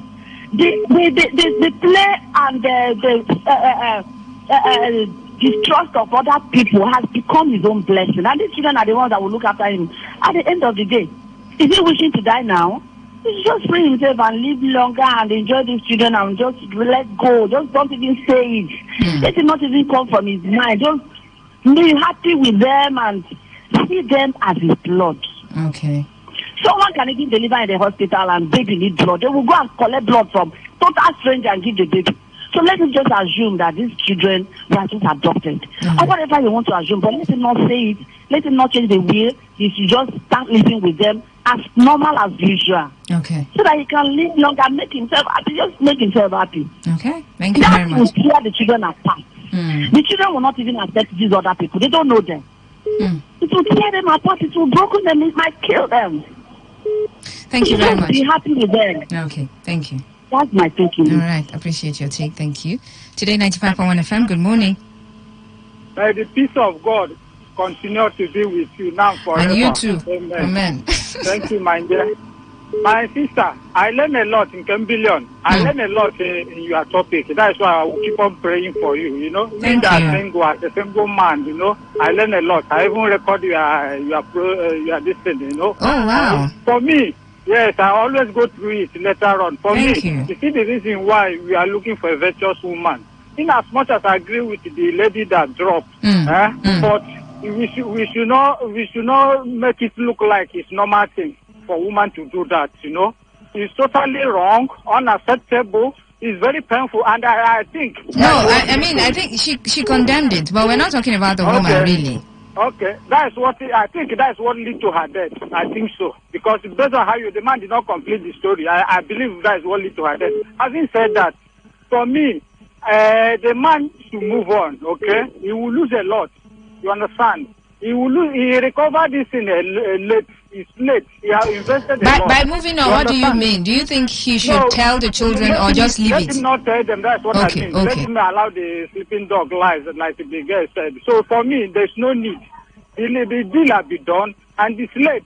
For him to start now, starting saying all this thing now, it will not do him any good. Another person will come inherit the strong foundation he have done. So let ladies live all this lifestyle. I don't know why they keep on doing that. Can you start starting for virgin or whatever? How would you do it? They will be scared. People that have never married like us are scared because all these things keep on happening regularly. Don't be scared. I don't know. I'm tired. When I hear this in a week, even as I hear it, I just came back from a week. Sorry about that. I don't know. Don't be weak. It's unfortunate. The thing is, honestly, we that want to go for relationship, how are we going to do it?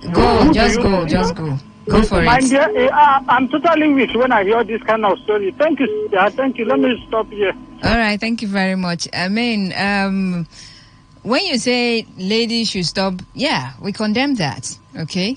Paternity fraud and all those. Yeah, we do. But things happen in life.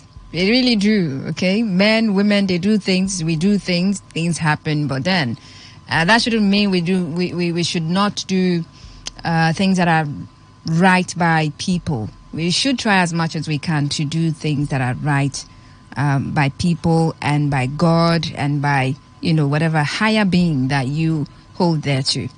Hello, Today 95. Okay, I missed that one. Do well to call back 0817-00000951. Hello, Today 95.1 FM. Good morning. Welcome to Moment of Truth. Good morning. Good morning. Good morning. You see, that man has nothing to lose. I am Elder Joseph calling from Abua. Nothing to lose by losing the children. He should not lose the children because you shouldn't tell them. Yes, in our tradition, we say the he-goat doesn't have children. So that those boys, those men that sleep with the wife don't have any right because that wife is married legally. So everything that comes out from that wife belongs to the man. So the man has do a lot by training those children. So he has nothing to lose those children. So let him continue to carry those children along as his own children. Okay. Thank you. Thank you very much. Thank you. Yeah. Today 95.1 FM. Good morning. Welcome. Good morning to you. Mr. Zion. Happy Sunday to you. And happy Sunday to my beautiful sister from UI. Yes. On this particular issue, let me shock you this morning. Small o. No, big o. This particular don't want to be electrocuted. This particular issue, a guy is just leaving my house now. The same problem. Oh, wow. Now, I'm not telling you. Chica! Chica! Wow. Chica! Chica! Okay. She cannot be. Whoa.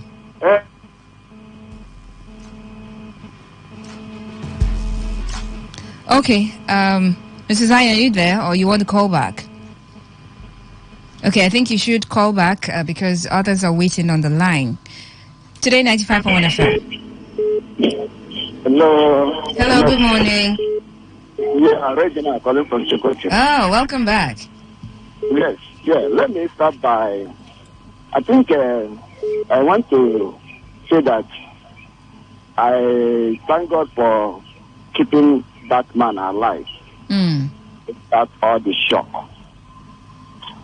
And also advise the man to be careful now in order not to cause another pain, because an emotional trauma is coming, which I don't know if it comes, whether he will survive it for the second time.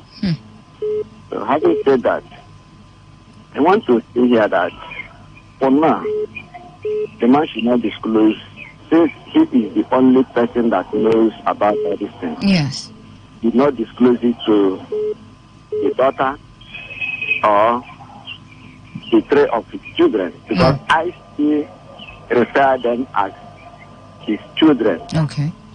Despite the mistake or the damage that has been done. I still refer those children as his children.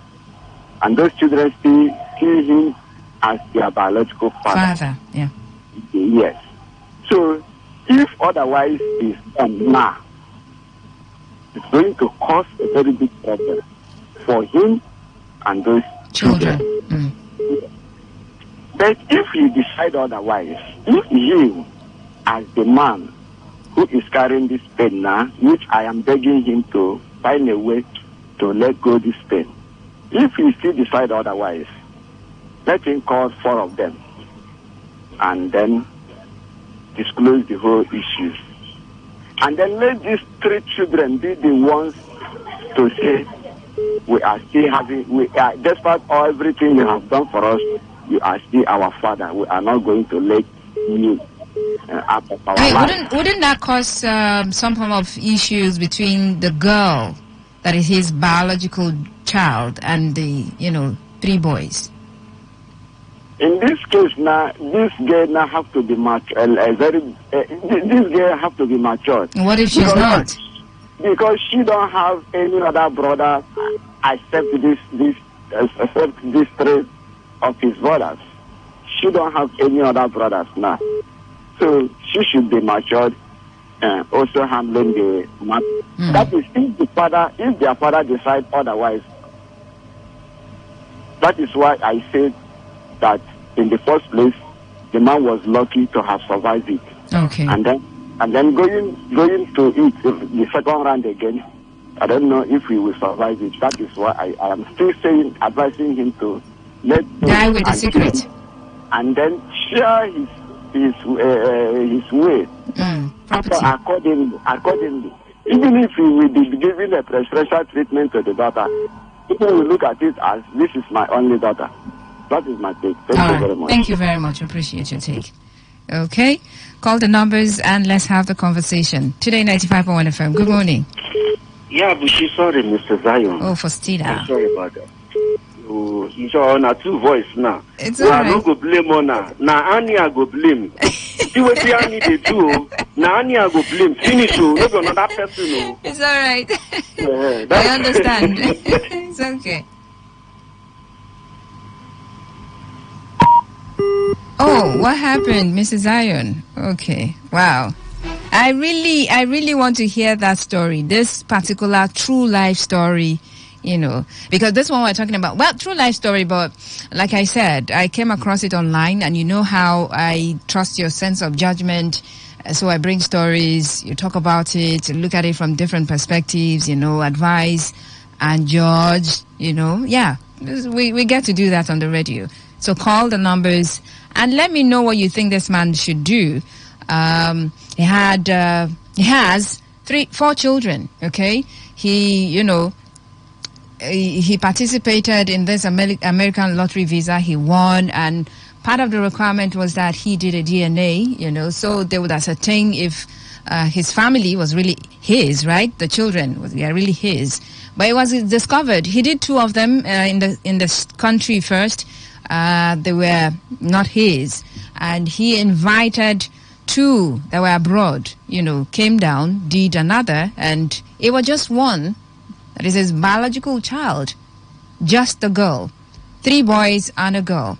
He confronted his wife, you know, and she was insulting him, you know, saying things. And finally, when he, you know, decided to threaten, she came out clean, said one was for his friend, David. Okay, David was close. He was a colleague. He was a friend that turned to a brother. And they've been like that for 30 years, for about 30 years. So one child, one of the sons, was for David, the husband's friend, and, you know, friend turned brother. And the 2 other boys was for the house help, Kingsley. Okay? That's the name of the house help, all right? 2 of the boys were for him. Just one, the girl, is for the husband. And after everything that has happened, he went through a whole lot. And at the end of the day, he went to the hospital and everything. He survived all of those. But at this moment, he is wondering if he should tell all the 4 children that, you know, this is it. This is the true situation. It's just your sister that is my biological daughter. 3 of you. You belong to this person. You belong to this other person. And you know how that's going to destabilize the family. It will. Maybe the daughter will feel some form of resentment. Okay, so I own the daddy. And react in a certain way, to behave in a certain way to the brothers. We don't know what's going to pan out. But he's asking if he should tell all of them, or just the daughter, or he should die with a secret. Hello, Today 95.1 FM. Okay, Mr. 0817-00000951 and 0810-9510-951. Head over to Facebook, Today 95.1 FM. Drop a comment. Good morning. Hello, good morning, my sister Fortuna. You're welcome. This is Joshua calling from Port Harcourt. Elder, glad to have you join us. Thank you, my sister. My dear, as you are narrating this story, I was shedding tears. Whoa. Personally, I was shedding tears, honestly. I don't know how our women is like this. I just don't understand. Okay, so we're not dwelling on that. We know that, well, whatever so my advice is to the young man is this. Please, let him take it with all faith. As far as God has helped him to survive the shocks and everything, let him just take it. And let him not relate it to any of those children. Let them remain as they are. Right. Because relating it to the children is now scattering them and causing a very big problem among them. So let him just take it and welcome all of them. As he's passing by, he's definitely, everybody will go. Let him go in good faith and allow the children to live in unity. That's my humble advice. Thank you. Thank you very much. Thank you very much. It wasn't my intention to make you shed tears. It's a story. I mean, we've got to talk about these stories.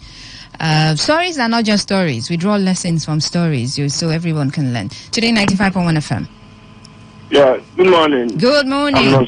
Nonso. Yeah, is this your first time of calling? No, this is my second time of calling. Oh, Nonso, welcome. Thank you for joining. It's very painful. The story is very painful, my dear. I know. But all the same, I think I will not allow the sleeping dog to lie low. I think I need to tell them the truth because this life will come. Yes. Okay. This life will come out. We need to tell them the truth so that then the children will know how to live their life. But you fail to tell them the truth now that you know.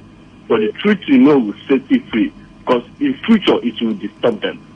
If as the woman did not tell them the truth, the man did not tell them the truth, what about their future? What if that will continue in their own lineage? Because if it's a lineage something, let prayer have his way. Okay. All right, thank you. That is not the truth because they must live the truth. Tell them the truth and then map out the strategy how they should live their life with love and truth. We are all human beings. They have already come out. They will not die. You will not kill them. You will not disown them. People go to orphanage home, pick up a child, train them. But they need to know the truth. Blood is thicker than water. That is just the truth. Okay. Thank you. Thank you very much, Nonso. All right then. All right. All right then. Hello, Today 95.1 FM. Good morning. Welcome. Hello, good morning. Good morning. This is Sonny B calling from Ojoku in Ahuda West Local Government area. Sonny B. Sonny B, yes. Welcome, Sonny B. You know, one thing I have to you bring a very nice program for every day. I thank you for that. Thank you too for listening every day. Yes, thank you. Because all your program is very nice and good. And at times, I want to talk one thing that makes me happy today. The 7th Adventists, where they rob person for Ojoku. They do all kind of things to Ojoku. Oh, this is not area talk. Okay, so when it's time for area talk, you can, call in and talk about those issues. But if something very important and pressing, you can send a message. Okay, we'll follow it up. To some messages, Faustina, good morning. I will prefer he allows the sleeping dog be. He should also re-include the names of the kids in his will. My opinion. I mean, they're no longer kids, so they're grown. Well, thank you. Emeka Ofene from PH City. Thank you very much. I appreciate your take.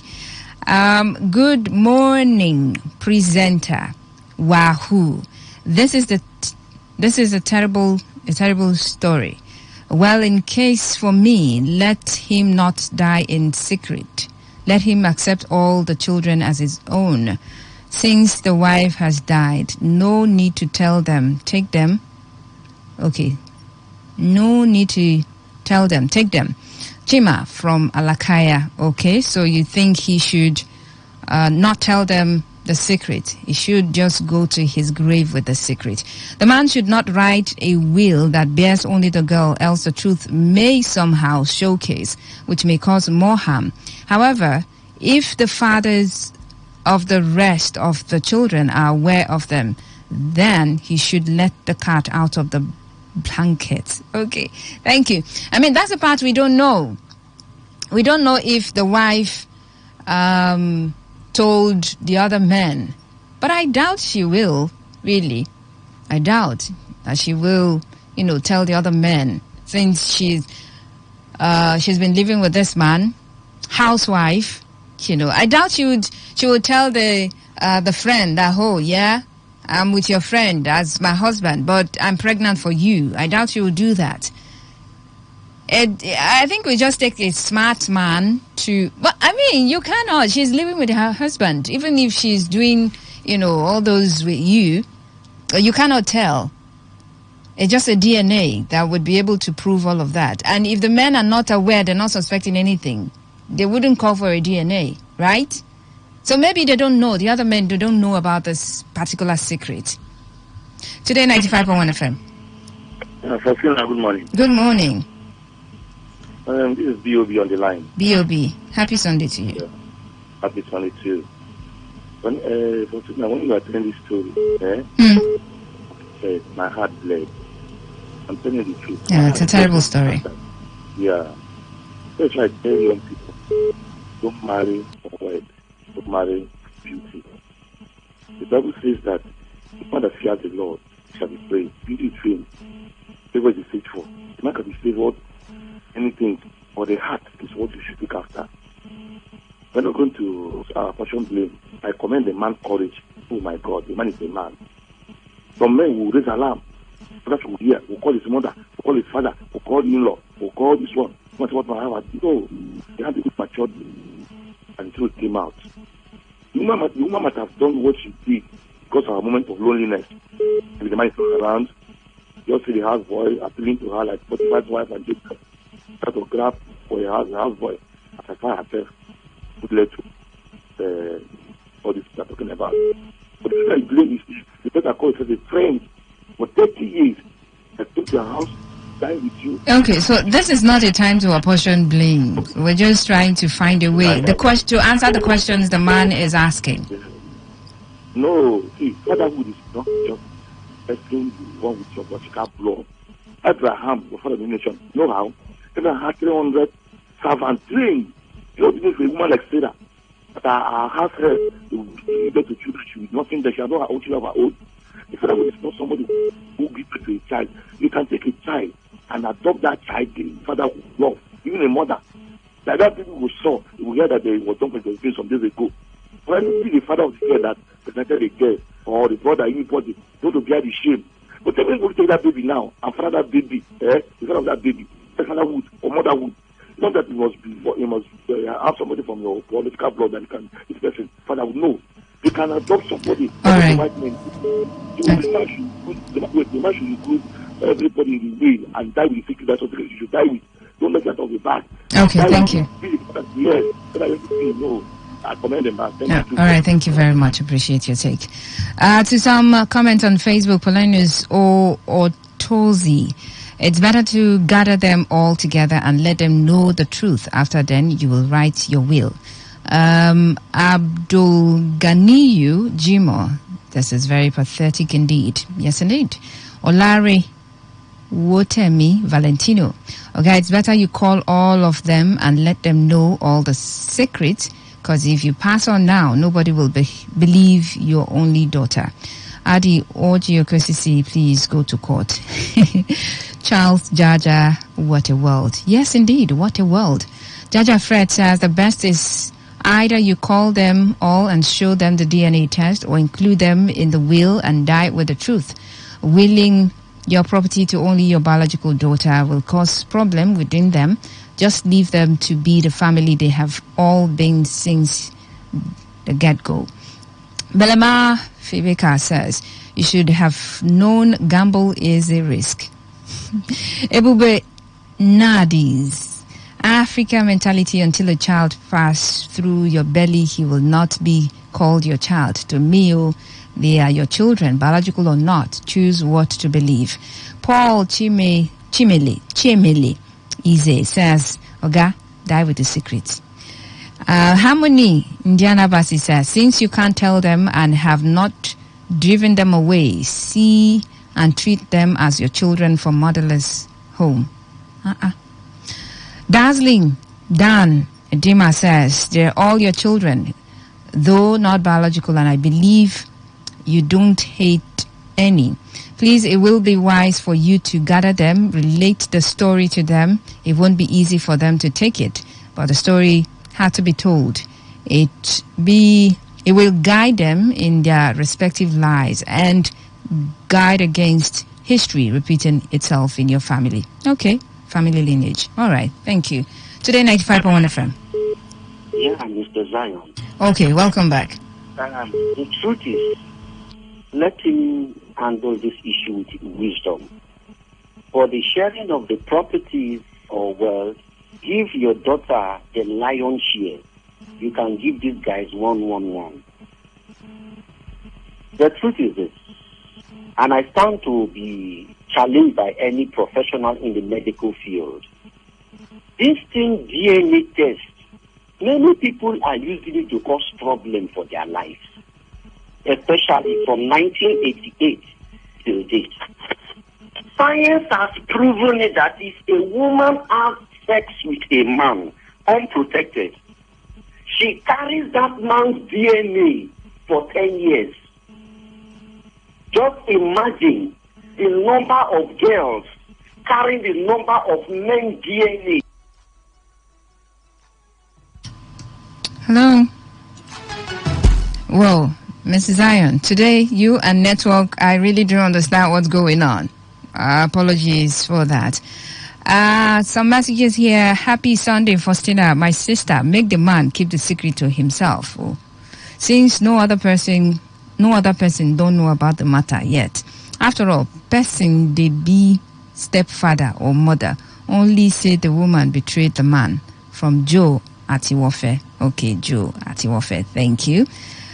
Faustina, my name is King Solomon. The man who should not... Okay, King Solomon. The man should not reveal the secret to the children. One man in my town adopted 4 children, but advise your fellow women to hold what is inside their skirt. Oh. Everyone. I mean, that advice should go to everybody. Yeah, but this is terrible. It's terrible, and I don't wish it on anyone.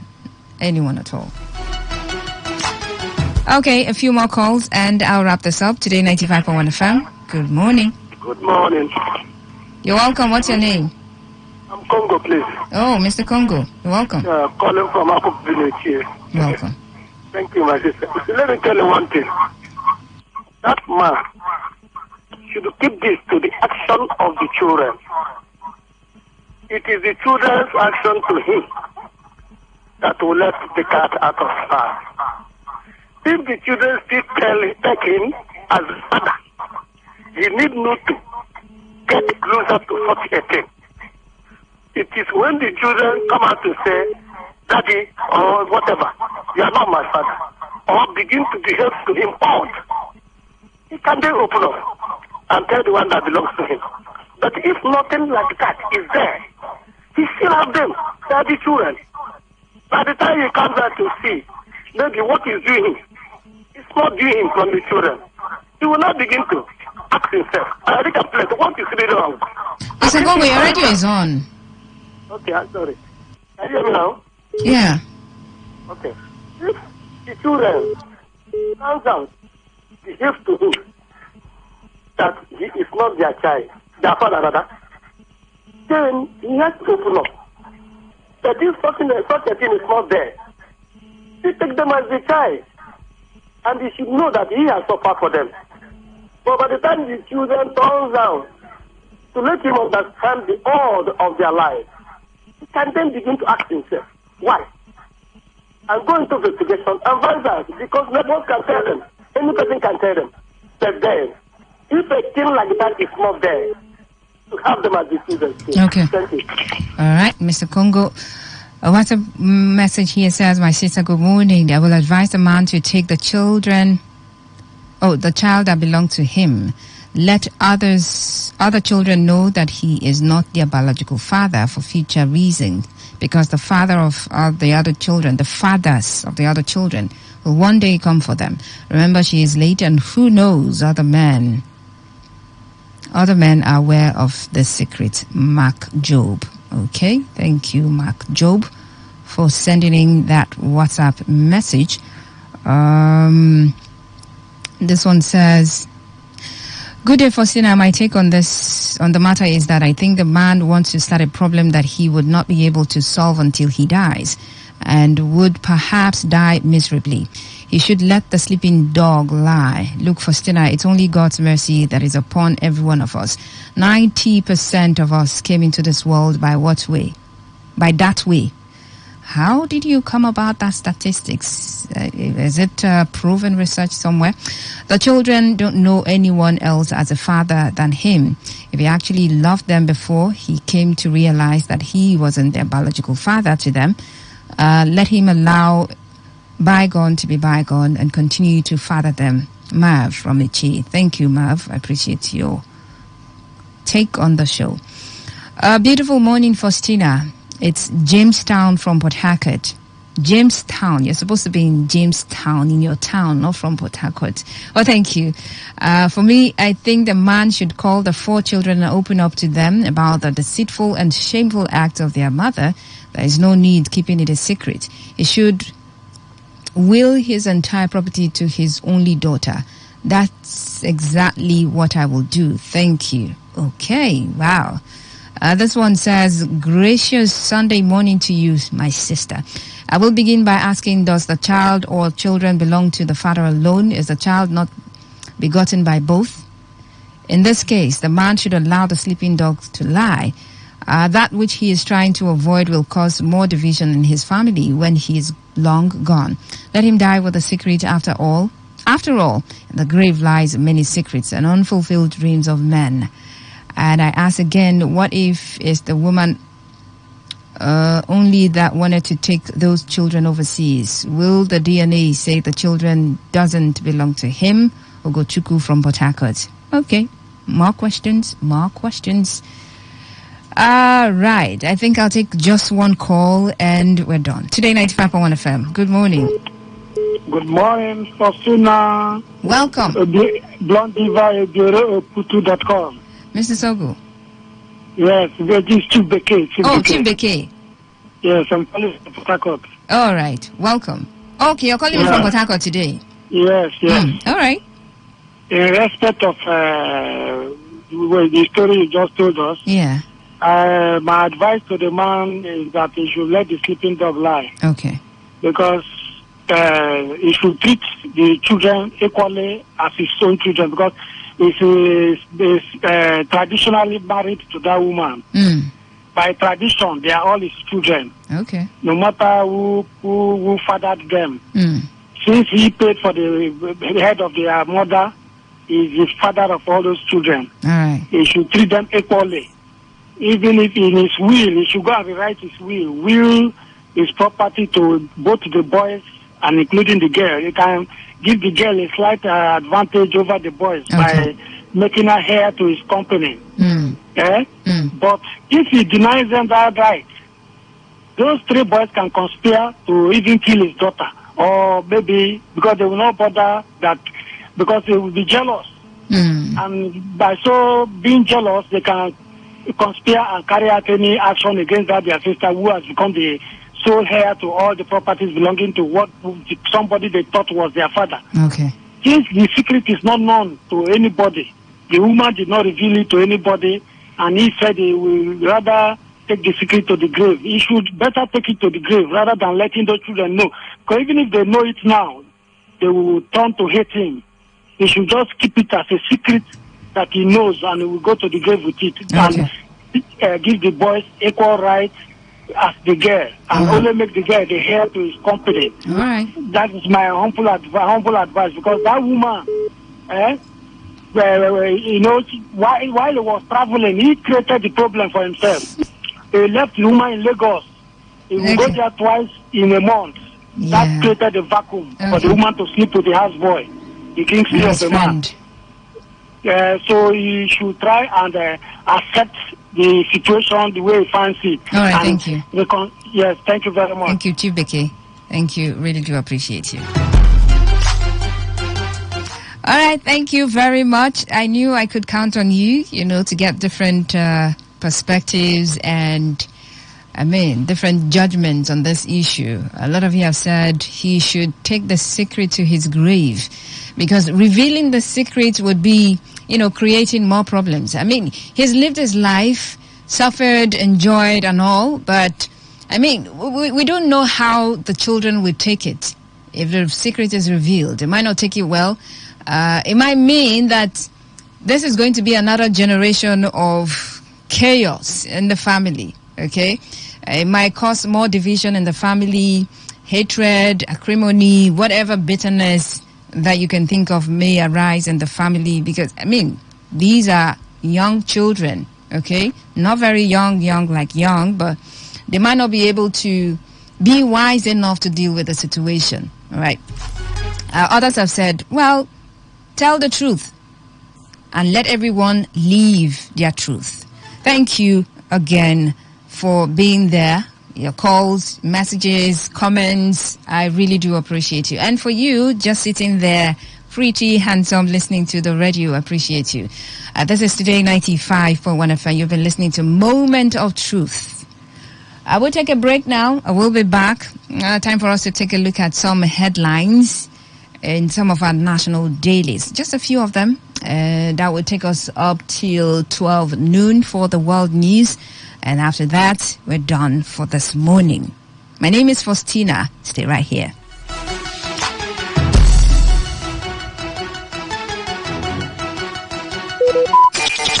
Talk radio. I listen to a lot of talk radio. 95.1 FM.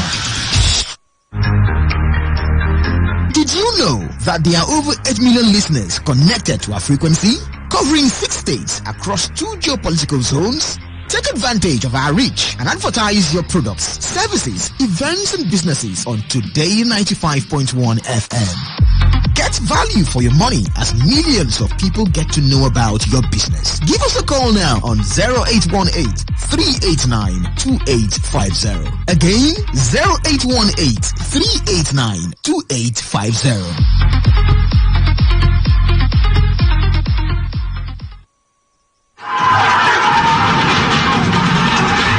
Thomas Edison, who lived from 1847 to 1931, was quoted as saying in 1890 that non-violence leads to the highest ethics, which is the goal of all evolution. Until we stop harming all other living beings, we are still savages. Encourage peace in the city and report violence. Thou shalt not kill. Thou shalt not harm. Thou shalt not be violent. This message is brought to you by the voice of the people. Today, 95.1 FM Port Harcourt.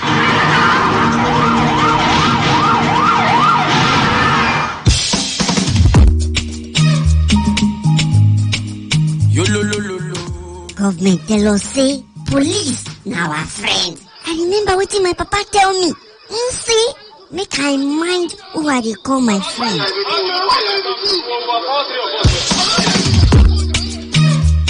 Young lady, you're under arrest. Oga, for waiting now. What can I do? When you get to the station, you'll find out. Hey. Lopa don't show, everybody don't jack out. I say I know they follow you go anywhere. You know they go anywhere. Go and ask about Officer Mark. You see, if I deal with you, nothing will happen. Nobody will question me. I will deal with you. Oga, leave my clothes now. Waiting. You won't naked me. Oga. Do you have 200,000? 200,000 for what now? What can I do where you want to collect 200,000? If you get to the station, you pay more than that. 200k for waiting. I don't get that kind of money. I don't get that kind of money. Oga, remember, you were once like us before you got into force. You have brothers and sisters like us in this society. The law says protect lives and properties. But what do we see today? This life don't last forever. Please remember, we have just one life. Why can't we live for one another?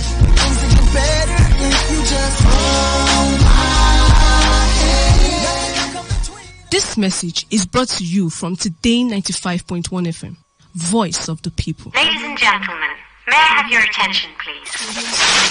This president's failed. It's about the future of this country. We're going to take it back. We're going to take it back.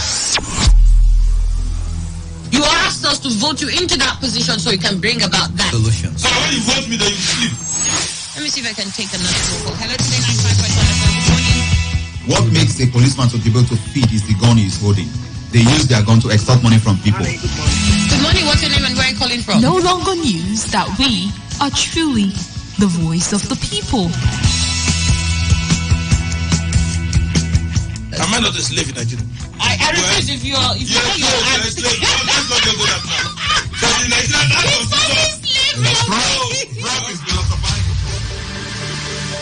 You spot the difference now?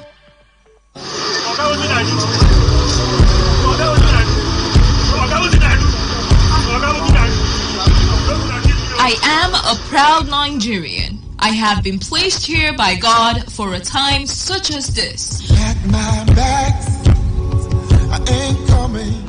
The degradation, challenges, and problems faced by Nigeria are the perfect backdrop for me to develop and utilize my God-given potential. I will not complain. I will not criticize. Rather, I will use my skills, gifts, relationships, and experience to find long-lasting and revolutionary solutions to the many challenges confronting Nigeria.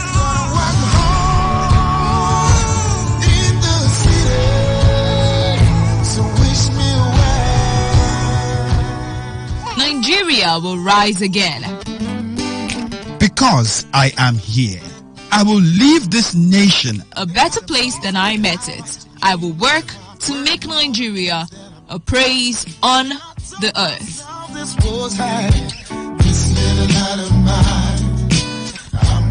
I will work to make Nigeria a praise on the earth. So help me God. Let me tell you how I got this far. This message is brought to you by Today 95.1 FM, Voice of the People. 95.1 FM, Voice of the People. And we're back.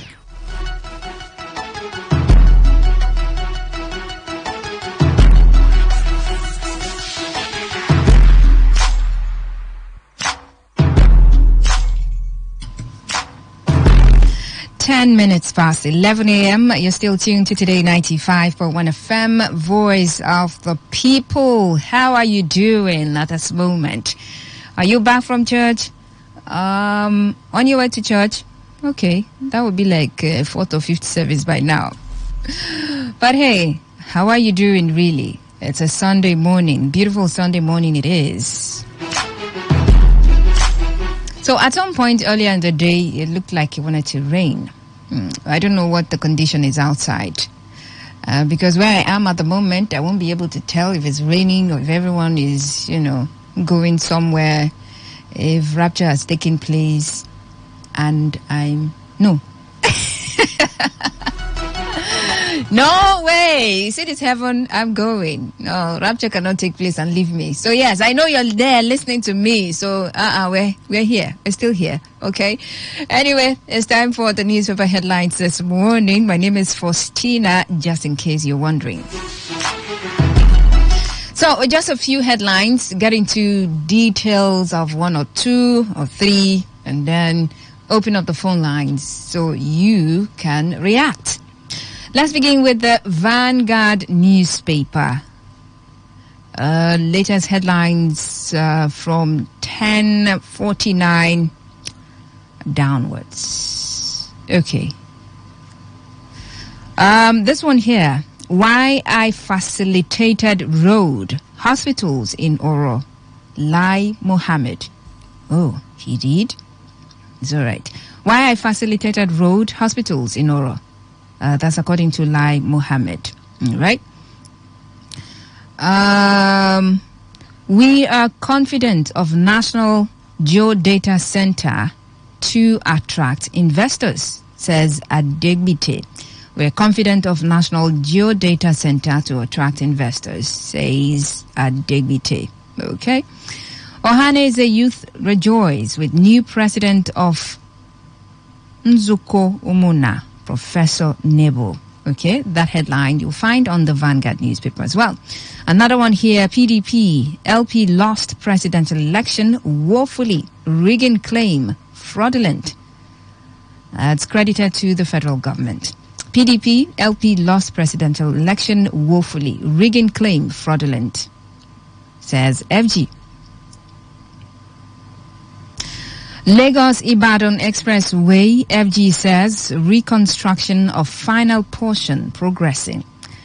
Lagos-Ibadan Expressway, federal government says reconstruction of final portion progressing. I hope so. Adeleke calls for interstate policing to check cross-border crimes. Adeleke calls for interstate policing to check cross-border crimes. That headline you still find on the Vanguard newspaper. I will definitely get into the details of this particular story. 2023 electoral violence. Serap sues INEC over failure to probe governors' deputies. 2023 electoral violence. Serap sues INEC over failure to probe governors. Okay, so let's move over to another newspaper. That would be the Punch newspaper. 10th Assembly, aspirants' fate uncertain. Intensified lobby as APC NWC meets Wednesday. 10th Assembly, aspirants' fate uncertain. Intensified lobby as APC NWC meets Wednesday. I faced hostility as young woman heading NPA. Bala Usman says, I faced hostility as young woman heading NPA, says Bala Usman.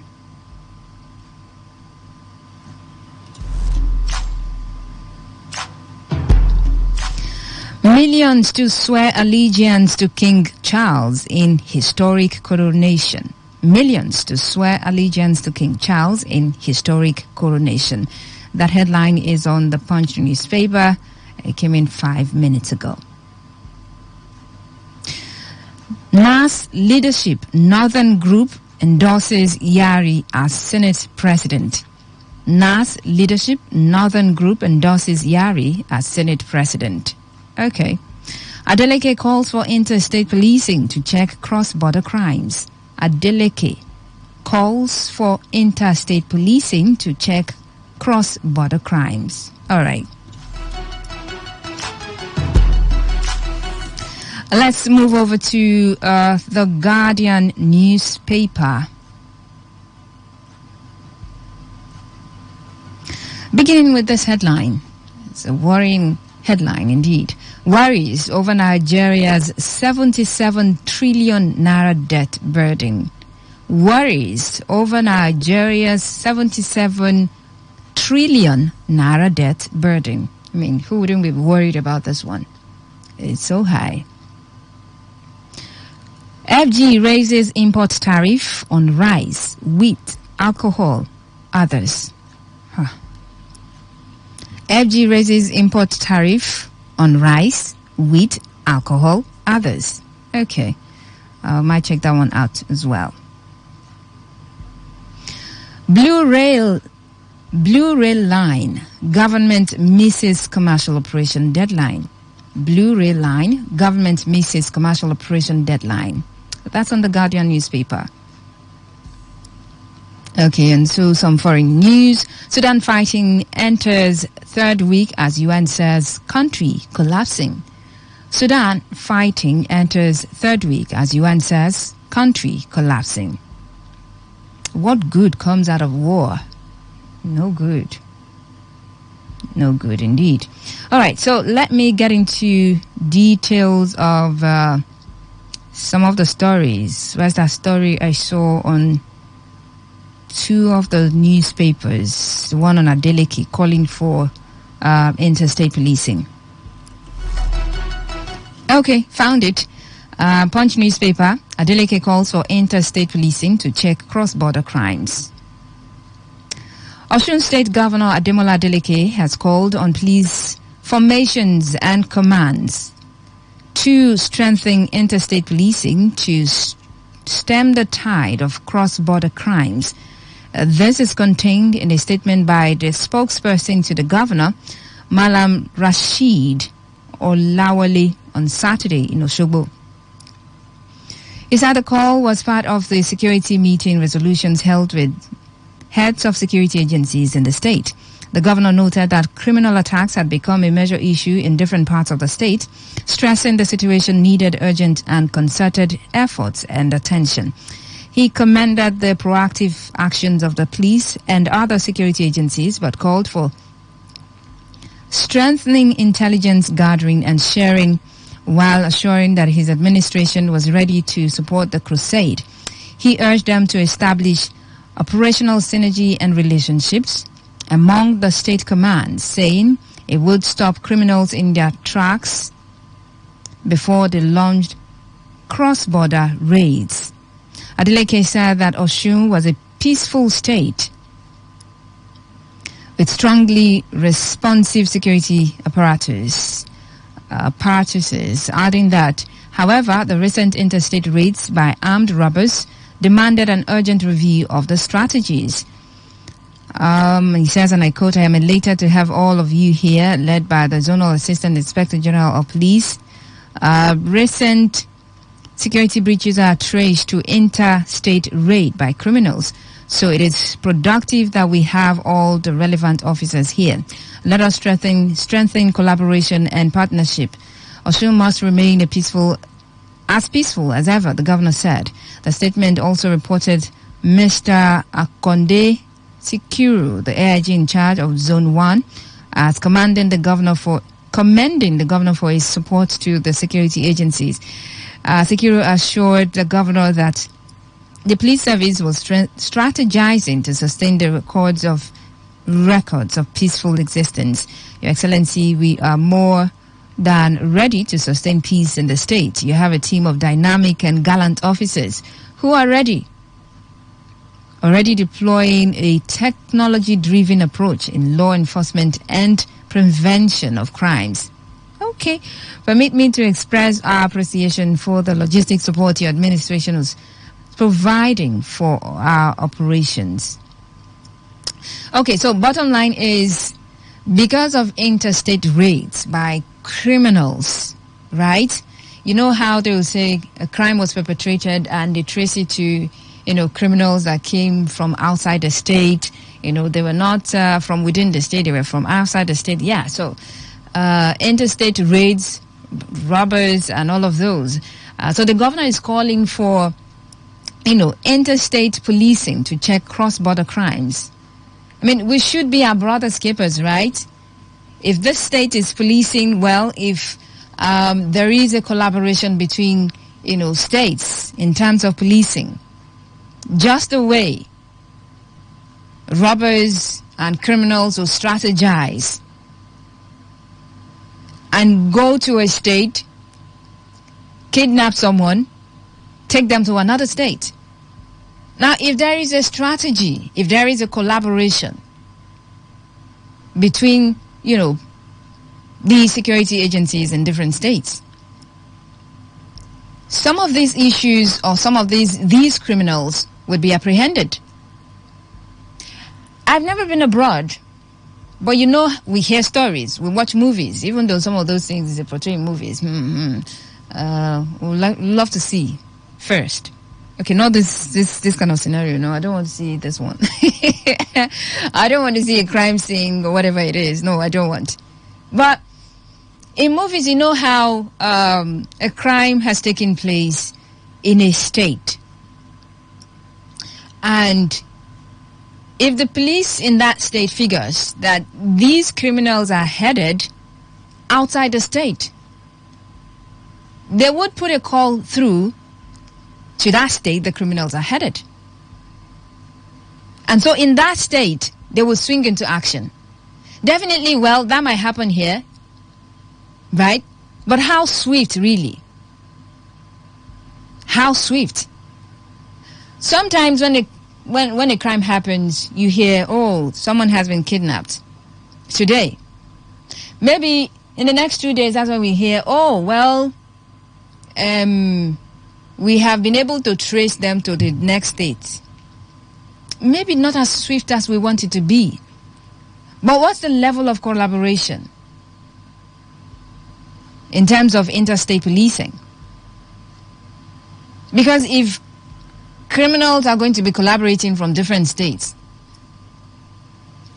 to perpetrate their crimes, well, security agencies have got to do that as well, with some level of sophistication and promptness, swiftness. So all of those, security outfits bearing something swift, how swift are they?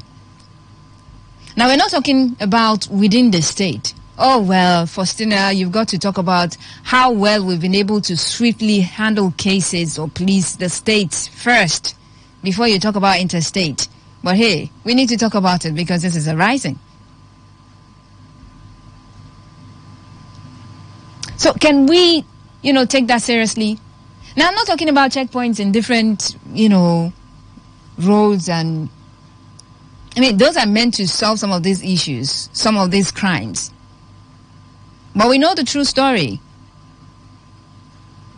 You could be kidnapped all the way from...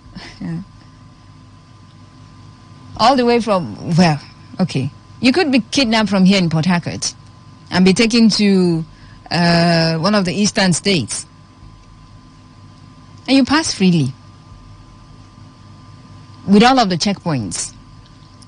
You definitely get to your destination. Now, that shouldn't be the case.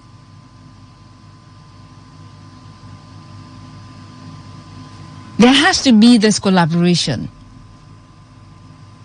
for effective interstate policing, definitely. Crime fighting generally, it has to do with collaboration. You cannot do it on your own. You can't. You've got to collaborate with everyone you need to collaborate with. Okay? So that's a headline. Adeleke calls for interstate policing to check cross-border crimes. All right, so you might want to react to that. before I move on to other stories. And any headline that you heard that interests you, feel free to react to it also. 0817-000951 and 0810-9510-951. You can send a text message or WhatsApp message to 0701-933-9962. You know, there are some states that they will tell you, oh, well, this is a very peaceful state. Very, very peaceful state. And they share boundaries with certain states that, oh, well, when you talk about crime, when, you open the newspapers, you listen to the news, it'll tell you, oh, this crime has been committed here. Now, if you share a very peaceful state, now by peaceful, well, I don't mean that, crimes are not perpetrated in fact, crimes are everywhere. But some people or some states have been able to deal with the crimes to a certain level. All right? They've been good at it. But others are still struggling. Now, if you share a boundary with, those troubled states, if care is not taken, they will get into your state. And one of the ways that you can curb that is, by strengthening interstate policing. All of the measures that you need, everything that you need to police effectively, you need it. So crime from one state do not spill over, get into the other state. And for states who are fighting crimes, criminals in those states will want to just move into states that, oh well, states where they could thrive with their activities. This call by Adeleke, well, it's a good call. But I don't know if we're going to take it seriously. I really do not know. All right, 0817-00000951 and 0810-9510-951. I did say I was going to take a look at another headline here. I think it was from the Guardian newspaper. So whichever one that interests you, feel free to call in and react to it. Okay? Where is that now? So while I get that up, let me get to the phone lines. Today 95.1 FM. Good morning. Good morning, Faustina. Hey, you're welcome. My name is B.O.B. All right, B.O.B. Welcome. The problem with security in Nigeria is one, the agency, the police, army, or whatever, for security. Because they are biased minds of collecting 100 naira or 200, blinded them from the cost of their duty. For instance, every time you reach checkpoint and somebody is sleeping, people are supposed to know why the person is sleeping. Wake up everybody. Because that person might be drugged. You cross, you give 100 naira. I do driver, collect 100 naira. What happens inside the motor? You look at the people who are sleeping, you wake the person to know whether the person is drugged or not to call that place. But the police will not do that. What they will do is what you have for the boy. If not, after you can have somebody from River State go to Bayelsa, what family checking point, and then you are sleeping, only for you to wake up in the park. It's not done. It's not what to do like in other Western world. If you are sleeping, they wake you up. Know whether you are just sleeping or you are just drugged to cross that place. All right. But the drive of corruption is the problem we are having. That can you kidnap somebody here and then cross without anybody knowing what you are doing. Thank you. All right, thank you very much. 0817-00000951 and 0810-9510-951. BOB just reacted to that call by the governor of Osun State, Demola Adeleke, calling for interstate policing to check cross-border crimes. I mean, if we've got to check crimes, in different states, there has to be a collaboration. Are we really collaborating concerning that? Today, 95.1 FM. Yeah, Asuna, good day. Good day. Yeah, I want to react to that thing you read that it is saying that LP and PDP said woeful. Yeah. APC is not ashamed. They are not ashamed. Look at what happened during the election. Insecurity here and there, people carrying ballot boxes, even the INEC crowned it up by killing everybody, disappointing us. You said killing? Yes, they have killed a lot of people as a result of that result. So now they are now, because INEC has given them, anyway, we cannot conclude yet. But what I want to say is that they should be ashamed. They shouldn't be talking. We are still watching anyway. Okay, probably the killing you mean is not, taking a gun, going about killing people. Like you said, with the outcome of the election. Okay, all right. 0817-0000-951 and 0810-9510-951.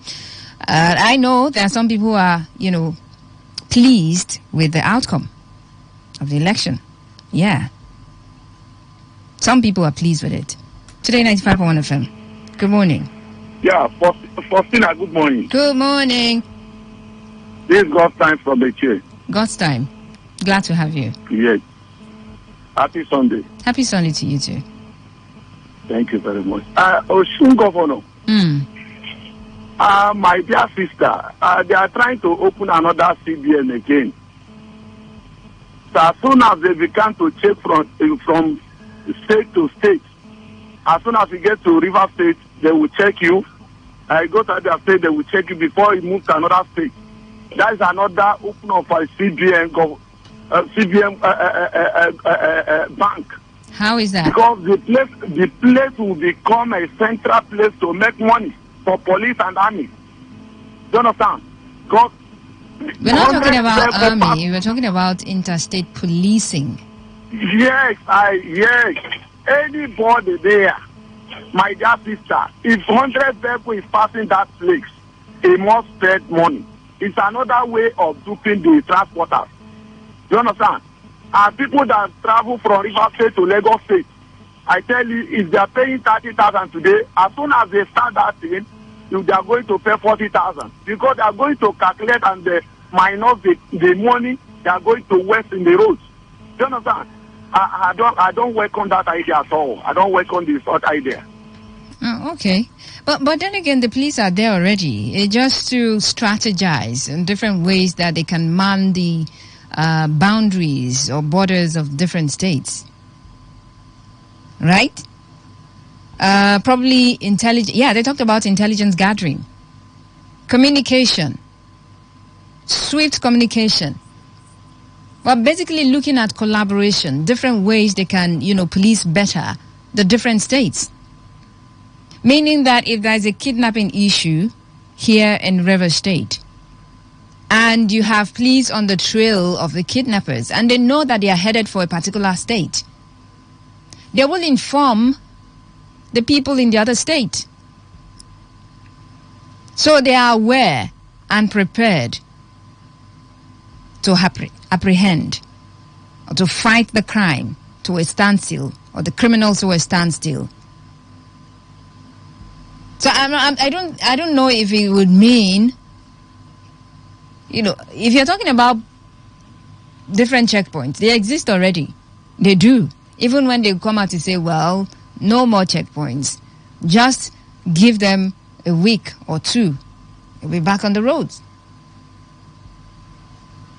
Okay, so it's not another CBN, like you said. Maybe it's going to be another one. Maybe there are other strategies that they will put in place that do not exist at the moment. Maybe or maybe not. Hello, Today 95.1 FM. Hello, sister. Brother. Ogochukwu on the line. Okay, welcome. Thank you. Sister Faustina, this issue that Ademola Adeleke is raising is long overdue, because they know the truth. You could recall in the inception of Muhammad Buhari's administration, when they were when the military hierarchies were fighting for supremacy, no collaboration, they don't give intel to one another. Even not too long ago, you could see that when the Nigerian Air Forces go for combatant rescue or operation, you see that they mistakenly, as they allege, to bomb their fellow underground troops. Leaving collateral damage along the line. There is no proper channel of communication. There is no. I wonder if the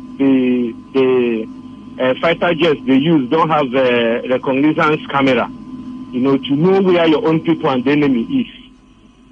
So the one that Derek is talking in interstate or transstate crime or policing.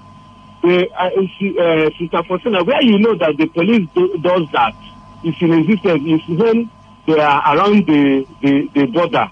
Maybe you're entering from Port Harcourt to River State, Imo State, and a commercial vehicle mistakenly, maneuvers the checking point at that particular maybe River State, Imo State boundary. Okay. You see the communication they will give to the other person in Imo State. Welcome to Imo State. And sister, they will stop the person. They know how to do those things, but they don't want to do it. Just because the particular driver person, they don't give them 100 naira or 200 naira. They will communicate to that person in the neighboring Boston state to apprehend the running driver. So Adeleke is not telling us a new thing. And the Nigerian police, they are well trained. I think Nigeria has sent some people to which country to go and do peacekeeping. Are they not trained? Are they going to be trained in that particular country where they are going to keep the peace? All right, thank you. They know those things. We don't want to grow. We don't want to do the next thing. Okay. We will continue to shout and make headlines with what we should have passed long ago. And here we are in the not 21st century again, jet age, and we are still talking about combating transgender crime. All right. It's and I want you to advise Adeleke, sister, finally, not to be dancing too much. Okay, bye. Thank you. Off your mic. I mean, how can I see someone who is, happy, rejoicing, and dancing, and I'll tell the person to stop? I will join them. I will join them in dancing. Okay. Anyway, let's move on to another story. This one is on the Guardian newspaper. FG raises import tariff on rice, wheat, alcohol, others. Wow. The federal government has announced a review of the Import Adjustment Tax, IAT, as part of the implementation of Economic Community of West African States, ECOWAS, Common External Tariff 2022 to 2026, thereby raising tariffs on importation of rice, wheat, alcohol, among 189 items.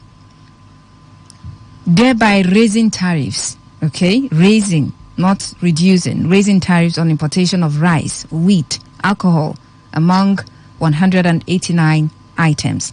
Now, the 2023 revised document raised tariff on rice packaging of more than 5 kg or in bulk and in packing of 5 kg or less to 60% from 50%.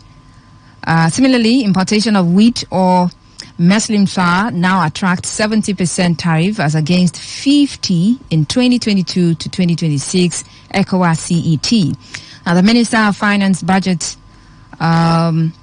National Planning, Zainab Ahmed said this in a document. The document is titled Revised Import Adjustment Tax for Implementation of ECOWAS CET 2022 to 2026, 2023 Fiscal Policy Measures.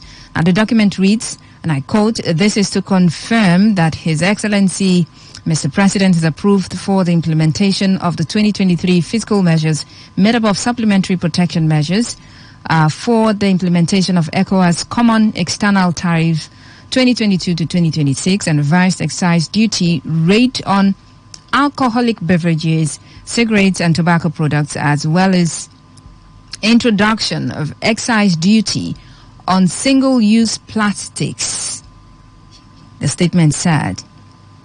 Ahmed had last year issued a circular communicating that President Buhari has approved the implementation of the 2022 fiscal policy measures, which comprise supplementary protection measures for the enforcement of the Economic Community of West African States Common External Tariff ECOWAS CET 2022 to 2026.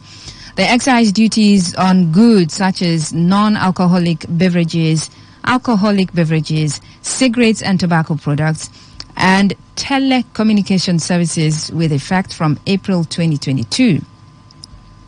Now, CET is the application of the same custom duties, import quotas, and preferences by a group of countries in a custom union. The said import duties, quotas, and preferences are applicable to goods entering the region of the custom union, irrespective of the country of first entry of the goods. The Common External Tariff is one of the principal instruments for harmonizing ECOWAS member states and strengthening its common market. The national list consisting of items with import duty reduction to promote and stimulate growth in critical sectors of the economy shall continue to form Chapter 99 in the ECOWAS Common External Tariff to be implemented by Nigeria. The concessionary import duty under the new Chapter 99 will only be accessible to verifiable investors, manufacturers who require them as inputs for production. Now, as a grace period of 90 days commencing from May 1 to 2023 shall be granted to all importers who had opened Form M and must have entered into irrevocable trade agreement before the coming into effect of the circular to process and clear their goods at the prevailing duty rates. However, any new import transaction entered from May 1, 2023 shall be subject to the new import duty regime. The revised excise duty rate on alcoholic beverages and tobacco products, in line with existing excise regime implementation period, shall take effect from June 1, 2023. Reviewed upward in line with the new regime by June 1, 2024. Excise duty on single-use plastic shall also take effect from June 1, 2023, the memo stated. Okay, this is an upward review, not a downward review. So, rice, wheat, alcoholic, non-alcoholic beverages, tobacco products, and others. Okay. I don't know, really. But sometimes when you take a look at the papers, you see headlines, and you get confused sometimes, really. You get confused. Because as a nation, we're going through a whole lot. We're talking about soaring prices of goods. The price of rice is high already. Wheat. Oh, did you remember what happened to bread? Did you? Bread became expensive. At the moment, the least price, the least amount you can get a bread for. I mean, those ones you used to buy for 50 naira. I think it's 100 naira now. So, yeah. Now, for tobacco products, I know some people said, well, if you want to increase, please go ahead and do so. Because it's going to serve, it's going to curb or it's going to deter people from buying those products, and in the end, causing some form of damage to their, organs. But even at that, prices cannot be, increased arbitrarily. You cannot wake up in the morning and you're like, okay, want to increase the price of this arbitrarily. No. And it's going to look at the current realities. And as it is now, rice is very expensive, as well as other food items, foodstuff in the market, and other products in the market. So if they're coming to say, well, this is an upward review, okay. So the headline, once again, on the Guardian newspaper that I just got into detail, FG raises import tariff on rice, wheat, alcohol, others. So yeah. Feel free to react to other headlines that you heard earlier. 0817 000951 and 0810 9510 951. Those are the numbers to call. But if you want to send me a message, feel free to go ahead and do so. Send it to the number 0701 933 9962. 0701 933 9962. That's for messages. So you can react to this one. And the call by the governor of Osun State, Ademola Adeleke, for interstate policing, as a way to curb cross-border crimes. What do you think about the headlines? Feel free to react to any one of even the ones that I didn't go into detail. If you want to react, feel free to do so. I'm sure you have your phone, you have gone through, some of the headlines, and even go beyond the headlines and get into details of some of the stories. So feel free to react to any one of those.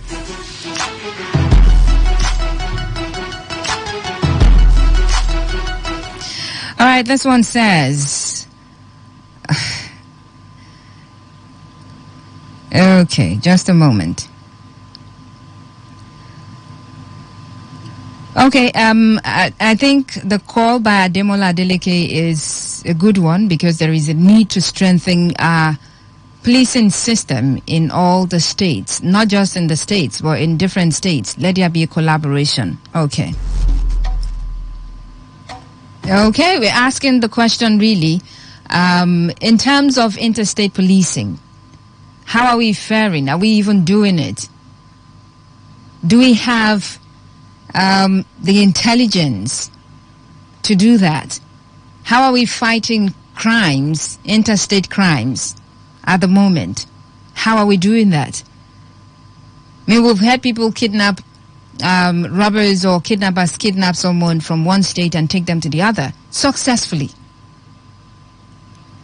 Not once, but they've done it successfully. So if we are, to take our interstate policing seriously, I mean, these people will not have a field day to want to get into another state with their victims. How are you going to get past the borders, the boundaries of the different states, if they are well manned, and if the communication is top notch, if the intelligence gathering is on a different level? And all of these things have to be put in place. But you look at the situation, what's happening in your state, and you think that, well, we've not been able to fight the crimes in our state. How much more a collaboration to fight, crime in different states, or interstate crime fighting? Today 95.1 FM. Yes, good morning. Good morning. You're welcome. Yes, I'm thinking calling you from Port Harcourt. You need to be more audible, please. Thank you. I didn't get your name. Okay, I say I'm thinking calling you from Port Harcourt. Okay, better now. Go on. Yes, I want to go to the point that policing, interstate police. I want to say that if you like doing interstate police, same thing that is happening in federal police will happen. So let's take a look example from when we have outback now. Those people are collaborating with APA. They are collaborating with police. So any police that we are doing now, we even see the work, but they are the ones that will be doing it. Right now, are we not having security? We are having security men. The things like that are happening, and they are doing that successfully. So the same thing that we will see doing that. So that's it. You understand? I think we should not worry ourselves for interstate police or all this. But if we see happen, insecurity will see happen more and more. Are you sure about that? I mean, you're not sure about that. If we take it seriously, if we do the necessary, all that is needed, all that is required, all right, equipment that we need for it, the will to want to fight interstate crime. If we have all of those in place, I mean, it won't be the same. Today 95.1 FM. How are you, Faustina? I'm good. Okay. My name is Anabarashi. Welcome. About Adeleke issue. Are you hearing me? Yes, I can hear you. I don't know where these people are saying all these things they are saying. Do they think that we don't have sense? Look at the one that did the River State. Calm down. Their brother went to the kidnapper to see their brother. They chased him away. Look at the one that happened in the north. Just around the north. Zambia forest is not in Canada. Zambia forest is not in America. What are they telling us? So do you think this call is not a good call, to... Okay. I mean, if this were to work effectively, it's to the benefit of everyone. It's to the benefit of everyone. So I don't know why you're agitated about it. Today 95.1 FM. Faustina. Yes. For this to work, my name is B.O.B. Let me just add 1 or 2 points again. It's all right. Number one, I've said before, police should not be corrupted with collecting money on the road and stopping to do what it's supposed to do. Anybody who is sleeping in the motor, wake him up. Then two, they should also mind the waterways. Many of the kidnappings that cause to other states is through the waterways. The waterways, like Nigeria, river to connect to Bayelsa, river, to the waterways, has to be mined. And in doing that, you to engage the fishermen, local fishermen, and give them intelligence in giving information. Okay. There's the French route also between River State and Imo State. There's a bush route. All these routes should be given to attention by a vigilante group. There are not government want to spend money with intelligence. Police stay on the road. They don't stay in the bush. It is the farmers and hunters and fishermen that know the route. So when people are kidnapped and take them through the night, through those bush roads or track roads or waterways. So engage in those areas. Then you curb the crime. To the B.O.B. All right, B.O.B., thank you very much for your addition. You talk about the waterways. Well, we've heard, stories where kidnappers will kidnap their victims through lands, get them to the waterways, take them to wherever it is they want to take them to. So if we're going to fight crime, we should look into that as well. If we're talking about fighting border crimes, we should look into the waterways as well. Today 95.1. Okay, I missed that one. Apology for that.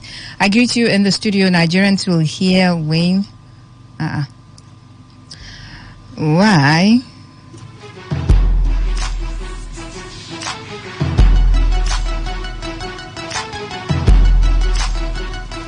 Okay, so I'm just trying to figure out the headline that you are reacting to.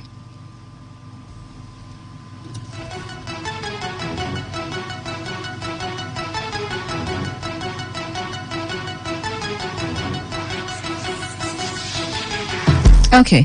Well, I sincerely believe that Nigeria should become much more agriculturally sufficient and independent.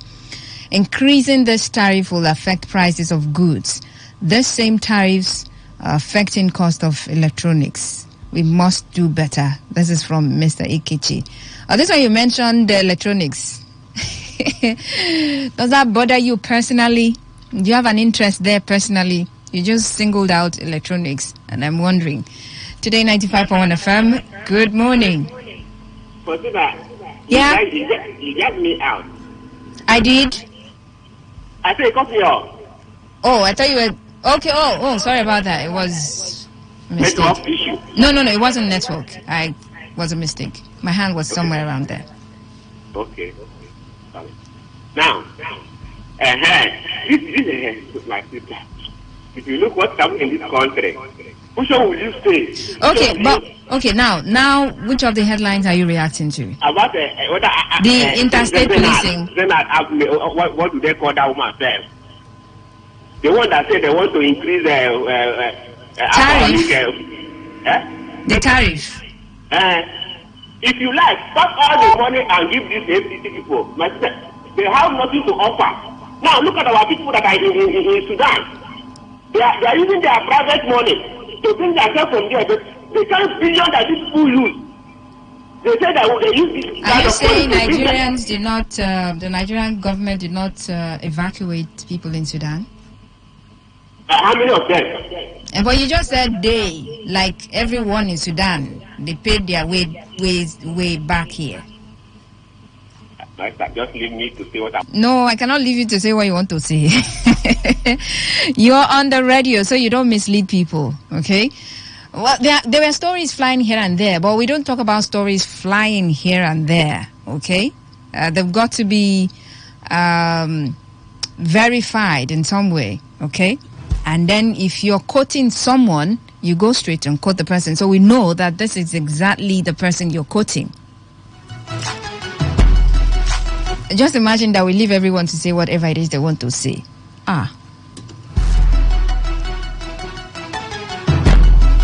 It will be chaotic. Okay, I have a message here. Let me see. Fatina, top of the morning and happy Sunday. Fatina, Nigeria police knows what they are doing. They have all the sophisticated weapons to flush out these elements disturbing our states, but only them know why they are doing not to flush criminals. This is from Thank God Ability Atwebu. Okay. Well, maybe it's high time we took it seriously to fight cross-border crimes, interstate crimes.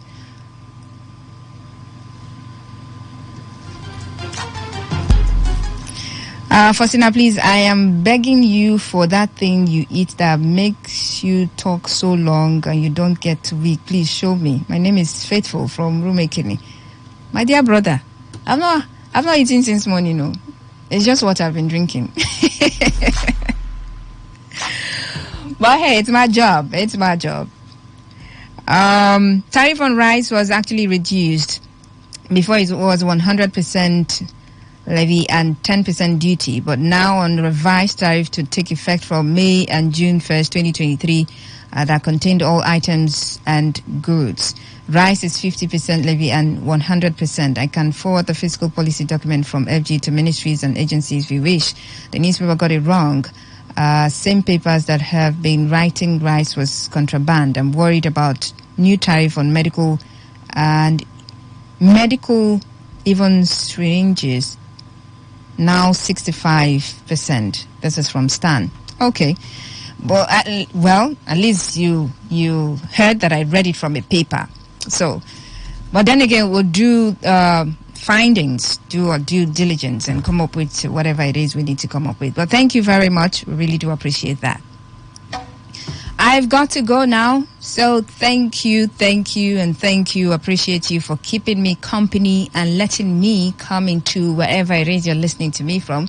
Could be your room, could be your sitting room, could be in your car, well, in your head. If you're having a headset over, and listening to me. Thank you very much. I really do appreciate you for listening to the dial. Some of you just listen to the radio, you don't call, you don't text, but you just love to listen to Today 95.1 FM. Thank you very much. We love you for that. So for every caller, thank you. Every texter, thank you. Every commenter, thank you. Thank you very much for amazing conversations that we've had this morning. I've got to go now, but not without giving you the world news at 12. My name is Faustina. Keep it locked down on this frequency. Today 95.1 FM, Port Hackett, Voice of the People. Do also follow us on all social media platforms. Facebook, Today 95.1 FM. Twitter, Instagram, at Today951FM. Personally, you can follow me on Facebook, Fausti Oputu. All right? And on Twitter, at Fausti Nation. Yeah, I've got a nation of my own on Twitter. Thank you very much.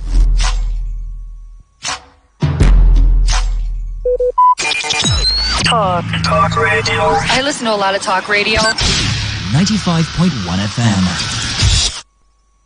Every day, every hour, when the big stories break, depend on our 24-hour news team to bring you the latest. Today, 95.1 FM.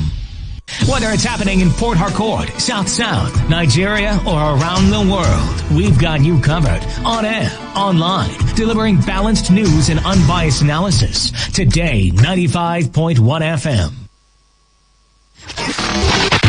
This is Today. 95.1 FM, Port Harcourt. News.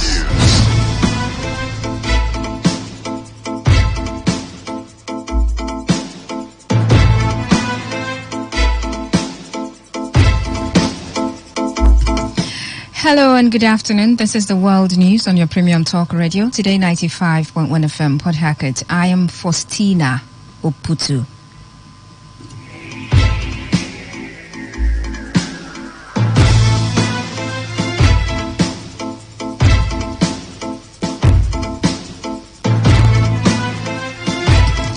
In the headlines, Sarab sues INEC for failing to probe governors over election violence.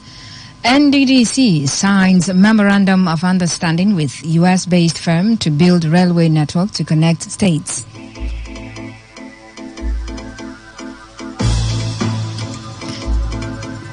And on the foreign scene, Uzbekistan votes on referendum to extend president's term limits. Details shortly.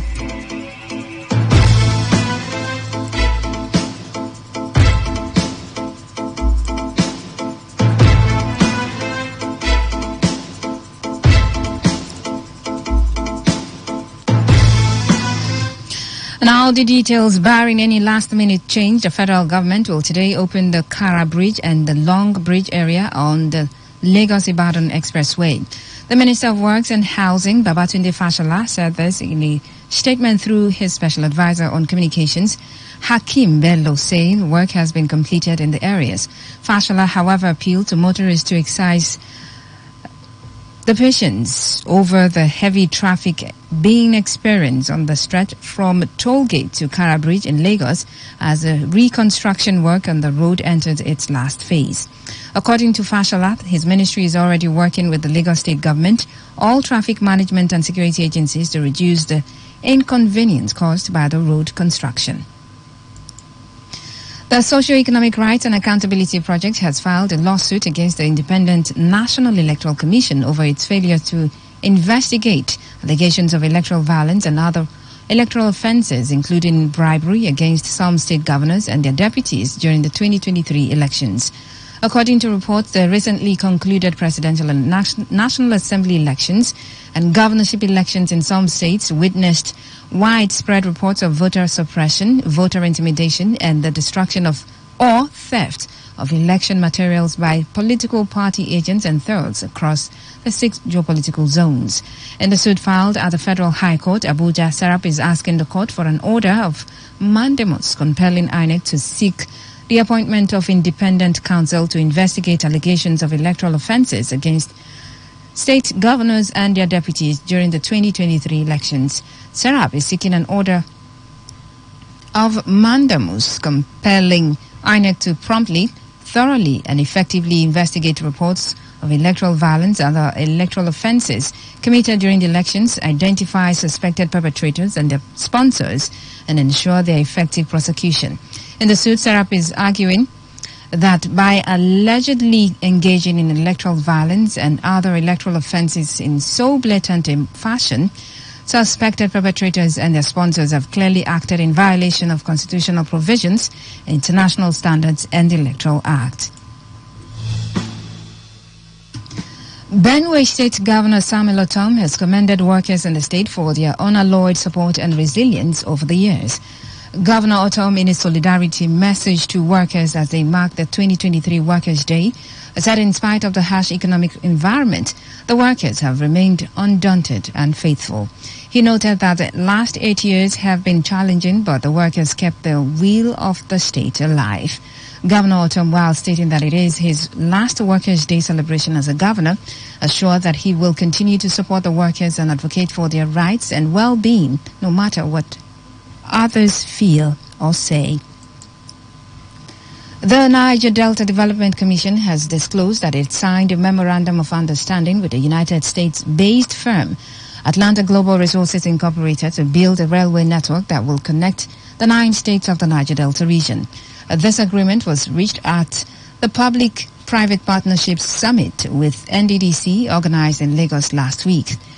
In a statement by its Director, Corporate Affairs, Ibitoye Abosede, the Commission warned that foundational process may have been misconstrued by some persons to mean that the NDDC has signed the Engineering, Procurement and Construction EPC contract. While appreciating the need to be seen to be accountable and transparent as it collaborates with its stakeholders in the arduous task of developing the Niger Delta region, the NDDC said all it signed at the PPP summit was a basic MOU to commence the preliminary processes of feasibility and viability of the rail project. Given further clarifications, the Commission explained that it is only after the preliminary studies that the finance appraisals will be done, and then the civil engineering procurement and the locomotive hardware will be considered. The NDDC urged stakeholders to give the Commission the necessary support to ensure that all those involved succeed in the venture. The National Association of Resident Doctors has given the federal government 2 weeks to implement agreements concerning its demand or face industrial disharmony. The resident doctors made this known in a communique issued yesterday at the end of their extraordinary National Executive Council meeting held in Abeokuta, Ogun State. The meeting, which held from Thursday, April 27, today, was predicated upon burning issues affecting the welfare of the doctors and the alarming rate of flights of doctors and other healthcare workers on account of poor remuneration, grossly inadequate funding of the health sector, and the attendant negative effect on the citizens and the health workers. The doctors are demanding an immediate increment in the consolidated medical salary structure to the tune of 200% of the current gross salary of doctors, in addition to the new allowances included in the letter written by the association to the Minister of Health, Dr. Osagi Ehanire, on July 7, 2022, on the review of CONMES. The first batch of Nigerian evacuees from Sudan is set to arrive in the country. A joint statement from the Ministries of Foreign Affairs as well as Humanitarian Affairs, Disaster Management and Social Development said the evacuees are currently in Egypt but will land in the country in no time. While giving further details about stranded Nigerians in Sudan, the statement signed by the Foreign Affairs, Janet Ulisa, and Nasser Sani Guazo of the Humanitarian Ministry noted that over 600 people have been taken to Egypt and that more are expected to join them. They also dismissed the outcry over the $1.2 million earmarked by the federal government for the evacuation process. Stakeholders in the Niger Delta have called on the federal government to collaborate with its counterparts in the Gulf of Guinea and immediately establish a task force against organized crime in Nigeria and the Gulf of Guinea to help fight organized crimes in the region. Speaking at a national conference in Port Harcourt, the Executive Director, Youth and Environment Advocacy Center, Nigeria, Fine Face Dumnamene emphasized on the need for government to collaborate with non-state actors and the provision of alternative livelihoods to stem the activities of artisanal refining of crude oil ravaging the Niger Delta.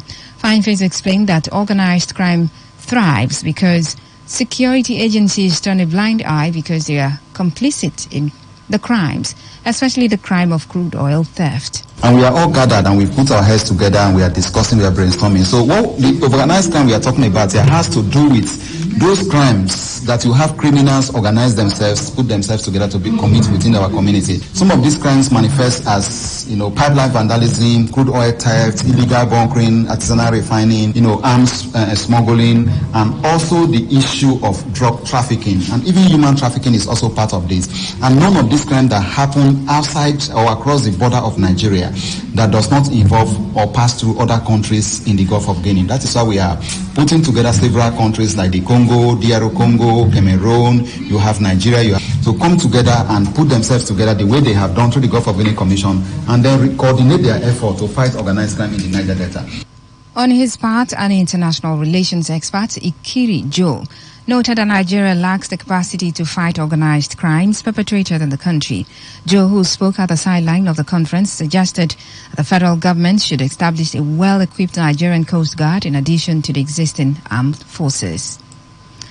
The Catholic Bishop of Sokoto Diocese, Matthew Kuka, has decried the effects of insecurity in education in Nigeria. The revered cleric, who delivered the keynote address at the Parents' Summit of the 2023 Education Week in Edo State, described terrorists behind the disturbing cases of insecurity across the country as saying no to humanity. Kuka further described such perpetrators as people of darkness that must be fought as a country. According to him, without such resistance, Nigeria has no future. Kuka also threw his weight behind calls for a minimum of 30% representation of women in governance, noting that his support is strictly reserved for women who do not have husbands roaming the proverbial corridors of power. This is the world news on Today 95.1 FM Port Harcourt. After the break, more news, sports and foreign stories. Do stay with us. Every day, every hour, when the big stories break, depend on our 24-hour news team to bring you the latest. Today, 95.1 FM.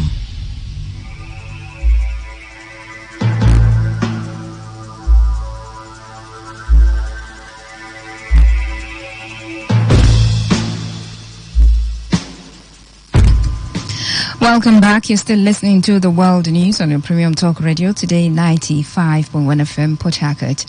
The Governor of Borno State, Professor Babagana Zulum, has commended the Nigerian Army for fast-tracking, restoring and enhancing security in communities formerly under the control of Boko Haram insurgents, leading to the safe return of inhabitants.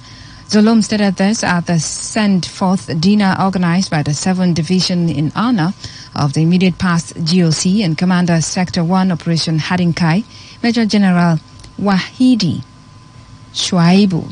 The event was held amid intensified efforts by the state government to relocate internally displaced persons to liberated communities across the state.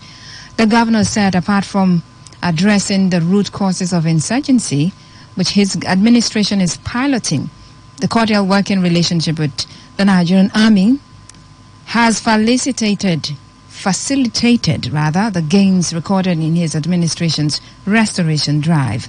Zulum also stated that the restoration of inhabitants to their ancestral homes had not only strengthened their resilience, it has shown that Boko Haram can be defeated. River State Governor Nyesom Wike is set to inaugurate a committee that will plan the inauguration of the governor-elect Siminalayi Fubara and his deputy, Professor Ngozi Odu. The 220-member committee will be chaired by the Secretary to the State Government, Tami Danagogo.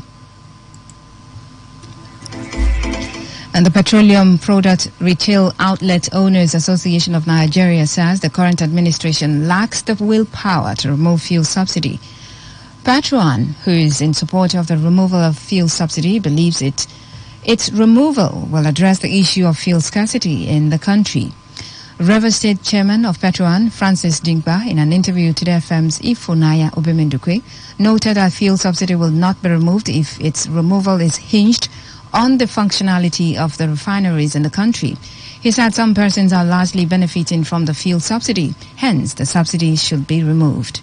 The removal of subsidy is going to solve the perennial problem of fuel scarcity in this country. We are still saying that subsidy has to be removed. The paparazzi by federal government in the removal of subsidy is in their own interest. You say you remove subsidy, just one day, 24 hours after, you say what you are doing is to expand the committee for the removal of subsidy. We don't understand. All we know is that the present government does not have the willpower to remove subsidy, and the incoming government is part of the present government. We don't know where we are heading to. It is true that Labour is saying that before you remove subsidy, refineries have to be working. And I told us last year that if the refinery, we have to wait for the refinery to work, subsidy may not be removed, because there are people in this country that are feeding fat on this subsidy regime. So the best thing you can do is to stop them from feeding fat, and then you freeze it. They will not have any option than to freeze the refinery. If you take us maybe hard time of 1 or 2 months and everything will normalize, PMS will normalize. Francis said a private partnership with petroleum marketers will accelerate the rehabilitation of the refineries in the country. Well, we are making representation. Our national office is making representations to them that if they need us to come in, and we know we have the capacity to come in, because we are on the end of the game. We are the one that takes this product to the end users. So we have the capacity to come in and get these things done. Most of us, our filling stations are extremely, very, very functional. Most of us have the capacity to come together and that the refineries will work. If they do PPP with us, we are sure it's going to work. But be that as it may, they promised us that refinery will get running by the end of last year, and I said I didn't believe it. And now they are saying the refinery was going to get running by the first quarter of this year. And well, today is April, and it appears first quarter has not finished. So let's still be very hopeful that refineries will come on stream. And on the foreign scene, polling stations have opened in Uzbekistan for a constitutional overhaul that would extend the president's tenure for more than a decade. Since coming to power in 2016, President Shavkat Mirziyoyev has spearheaded a series of reforms in Uzbekistan, including a clampdown on forced labor in the cotton fields. People in Uzbekistan are voting on a constitutional referendum that could allow President Mirziyoyev to extend his rule by 14 years. If today's referendum passes, presidential terms would be lengthened from 5 to 7 years. The change would allow the 65-year-old Mirziyoyev to serve 2 more terms and extend his time in power until 2040. Authorities in the most populous former Soviet republic in Central Asia said an overhaul of the constitution will improve governance and quality of life in the majority Muslim country of 35 million people.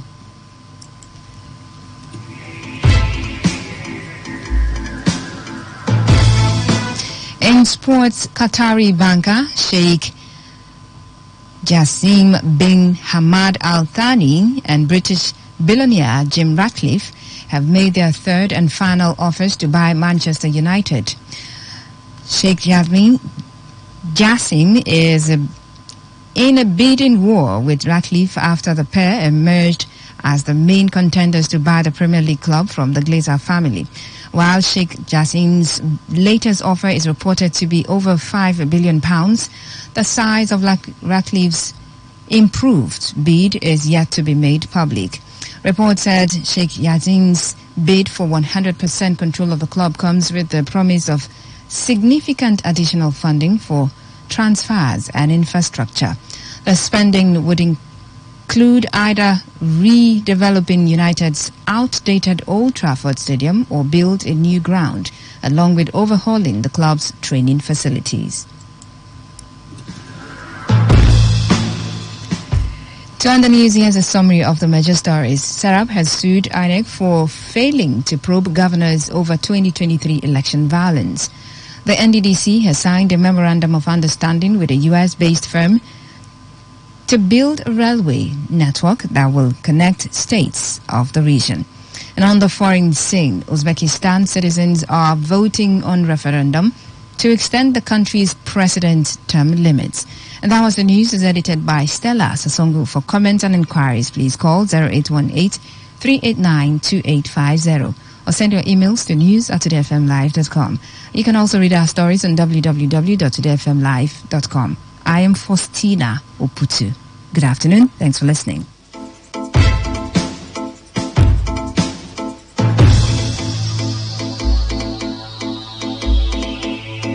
Today's news, today's entertainment, today's sports, today's issues. Today on Today 95.1 FM, Port Harcourt.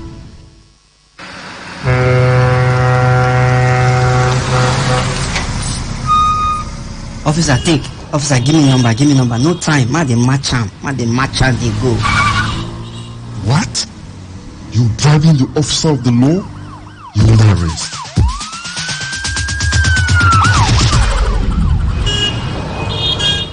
Let me see your papers.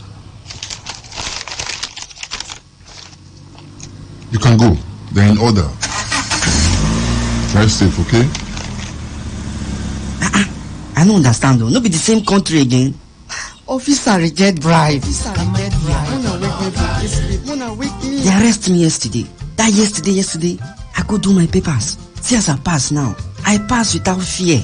You too. Make you do wetin dey right. For we country to better, it is for we hand. If you like, do like say you know hear am. To give or to take bribe, now offense. I don't hear am, Abi. You hear am too, Abi. you hear am. You hear am well. They themselves, they hear am. Now the voice of the people. Now him bring this message give me. Today 95.1 FM. Now we be the voice of the people.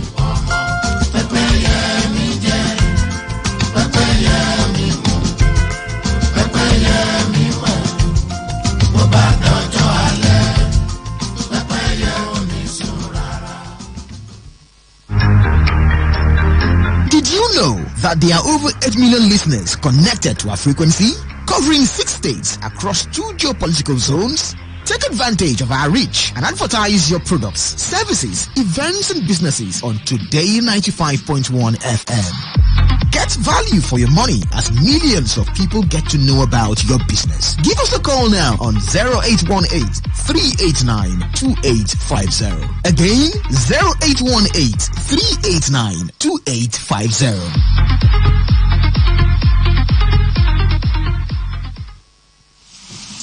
When the weather becomes strict and everything becomes unsteady, the only way to go is tune to Today 95.1 FM.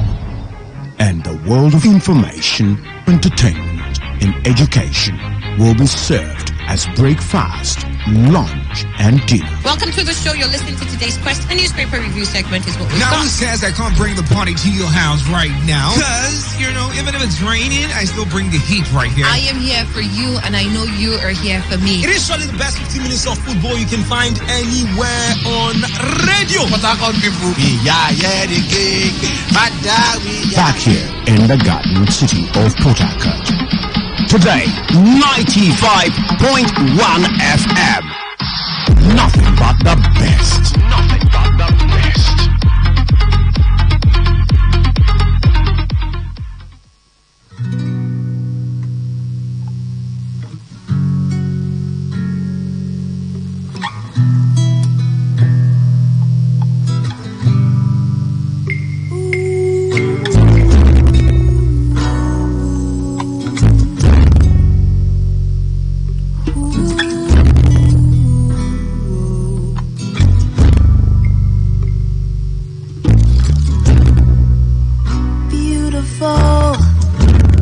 Your name,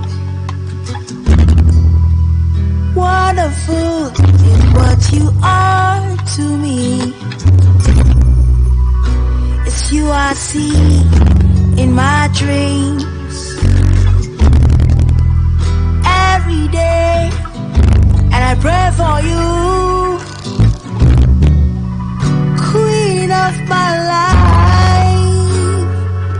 You are so beautiful, mama, you're beautiful. Emi wa mama kan, talori yeah. Mama mi ò rojú rí. That is why I'm loving you. Nítorí ọmọ ó ti ya ilé ọkọ.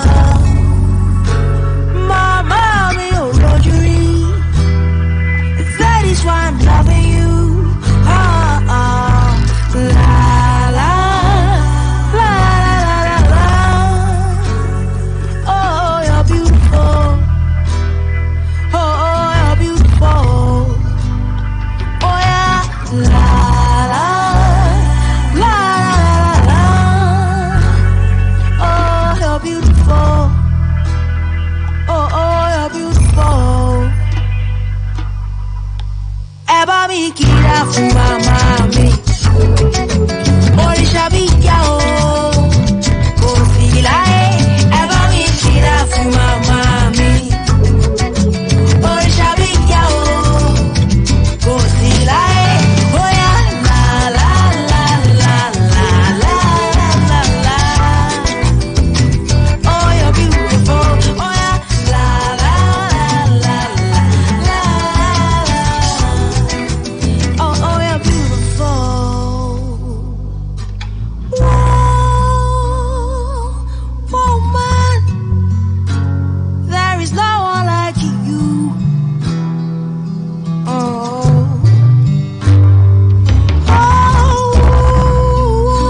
woman, there is no one like you.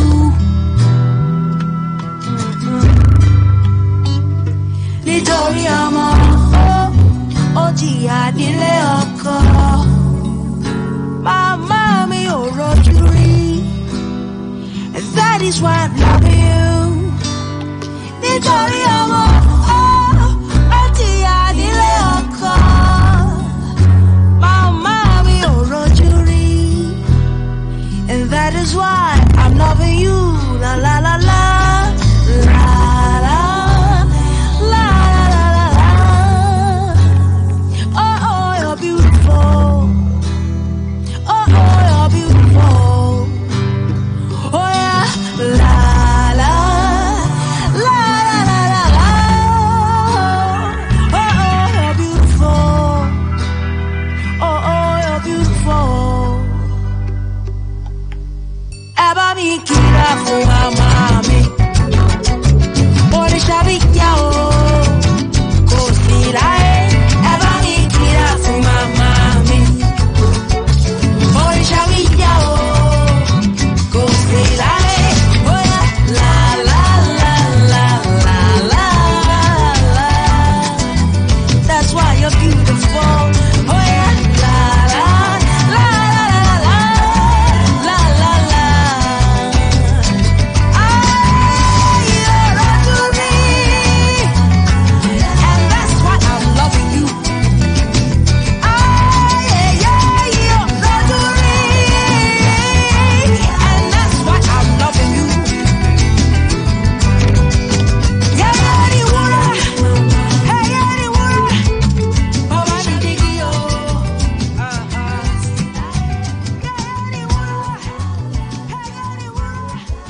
Okay, all right. All you need to know about this one is that 95.1 FM. Such your next dial. Ladies and gentlemen, may I have your attention, please? This president's failed. It's about the future of this country. We're going to take it back. We're going to take it back. You asked us to vote you into that position so we can bring about that solution. So when you vote me, then you sleep. Let me see if I can take another phone call. Hello, Today 95.1 FM. Good morning. What makes a policeman to be able to feed is the gun he's holding. They use their gun to extort money from people. Good morning. What's your name and where are you calling from? No longer news that we are truly the voice of the people. Am I not a slave in Nigeria? I refuse if you are. If you are a slave. Let's not do that now. So the Nigerian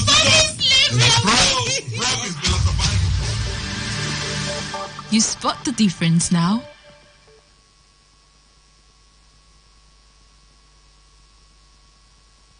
This is Today 95.1 FM. To copy this tune, press 9. This is Today 95.1 FM.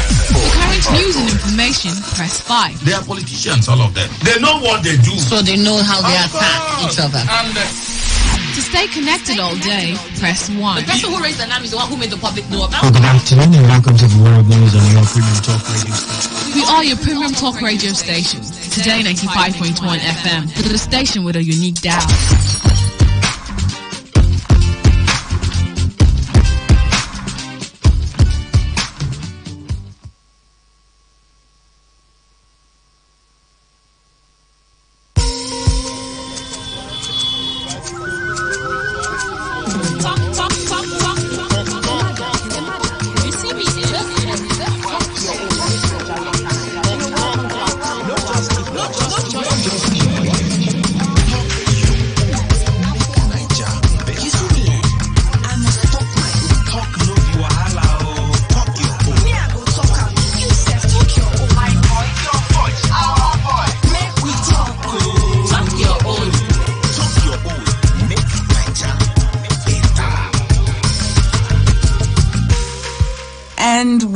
are live. Welcome, my people, to the program Talk Your Own, Make Naija Better. The program where they carry microphone enter every corner for Naija, so that he said go talk to team where they prepare you for body, make we help you table am.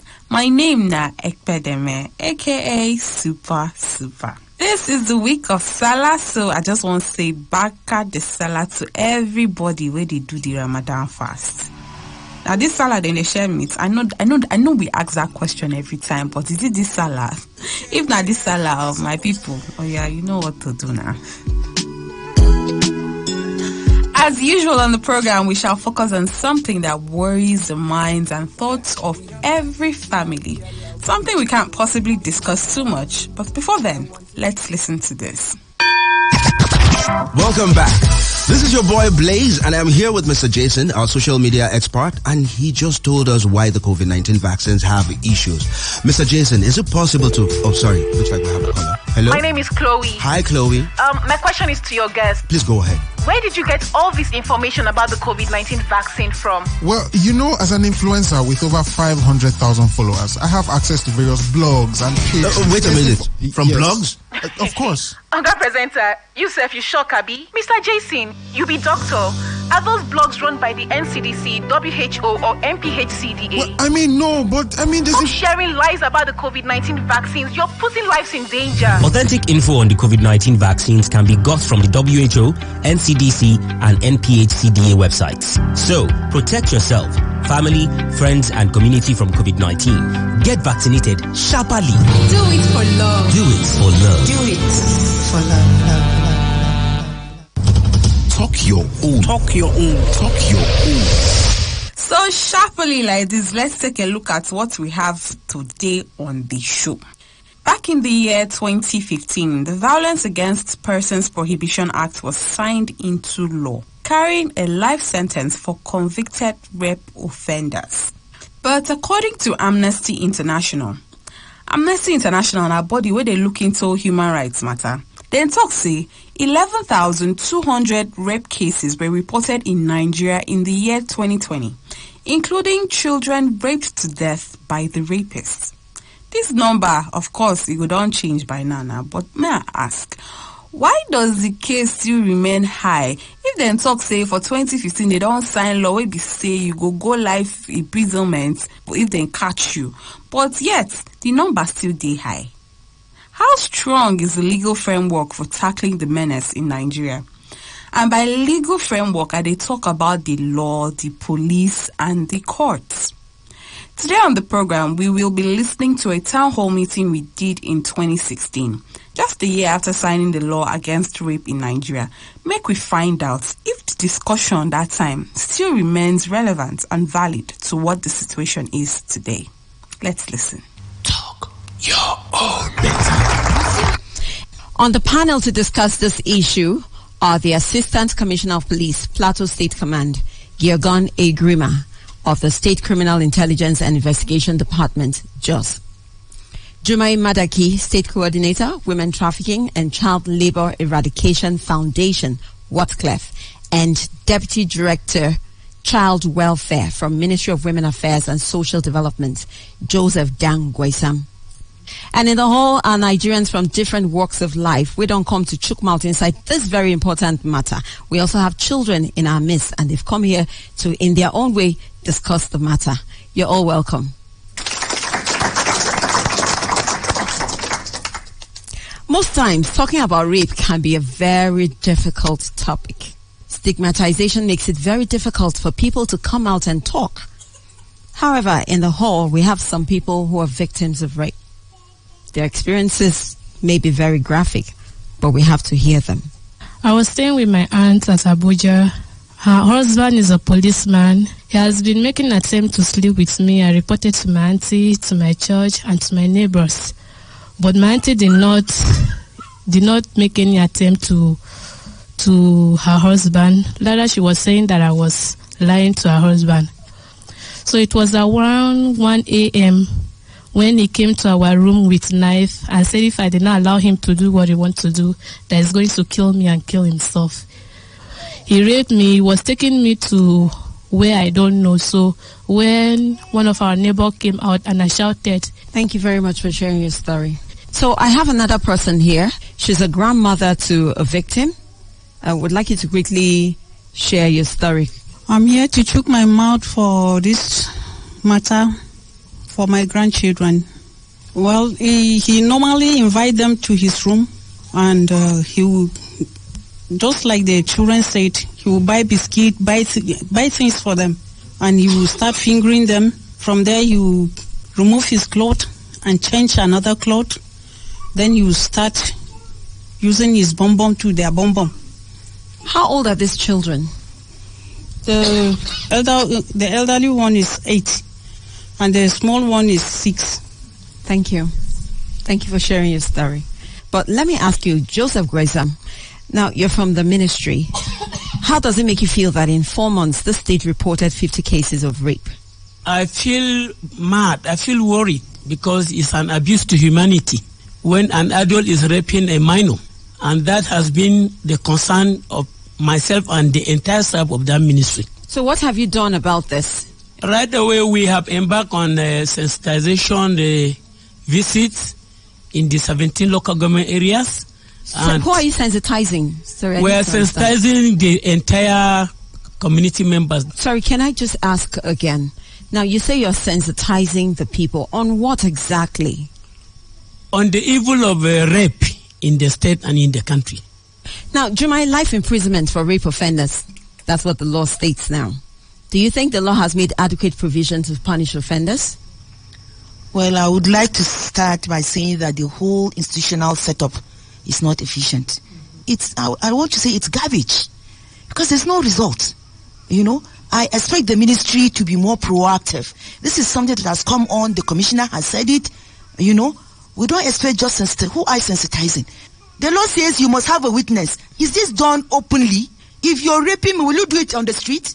How can I prove it? So the whole setup that you need to prove that somebody has to see, you have to take the person while the act, immediately after the act.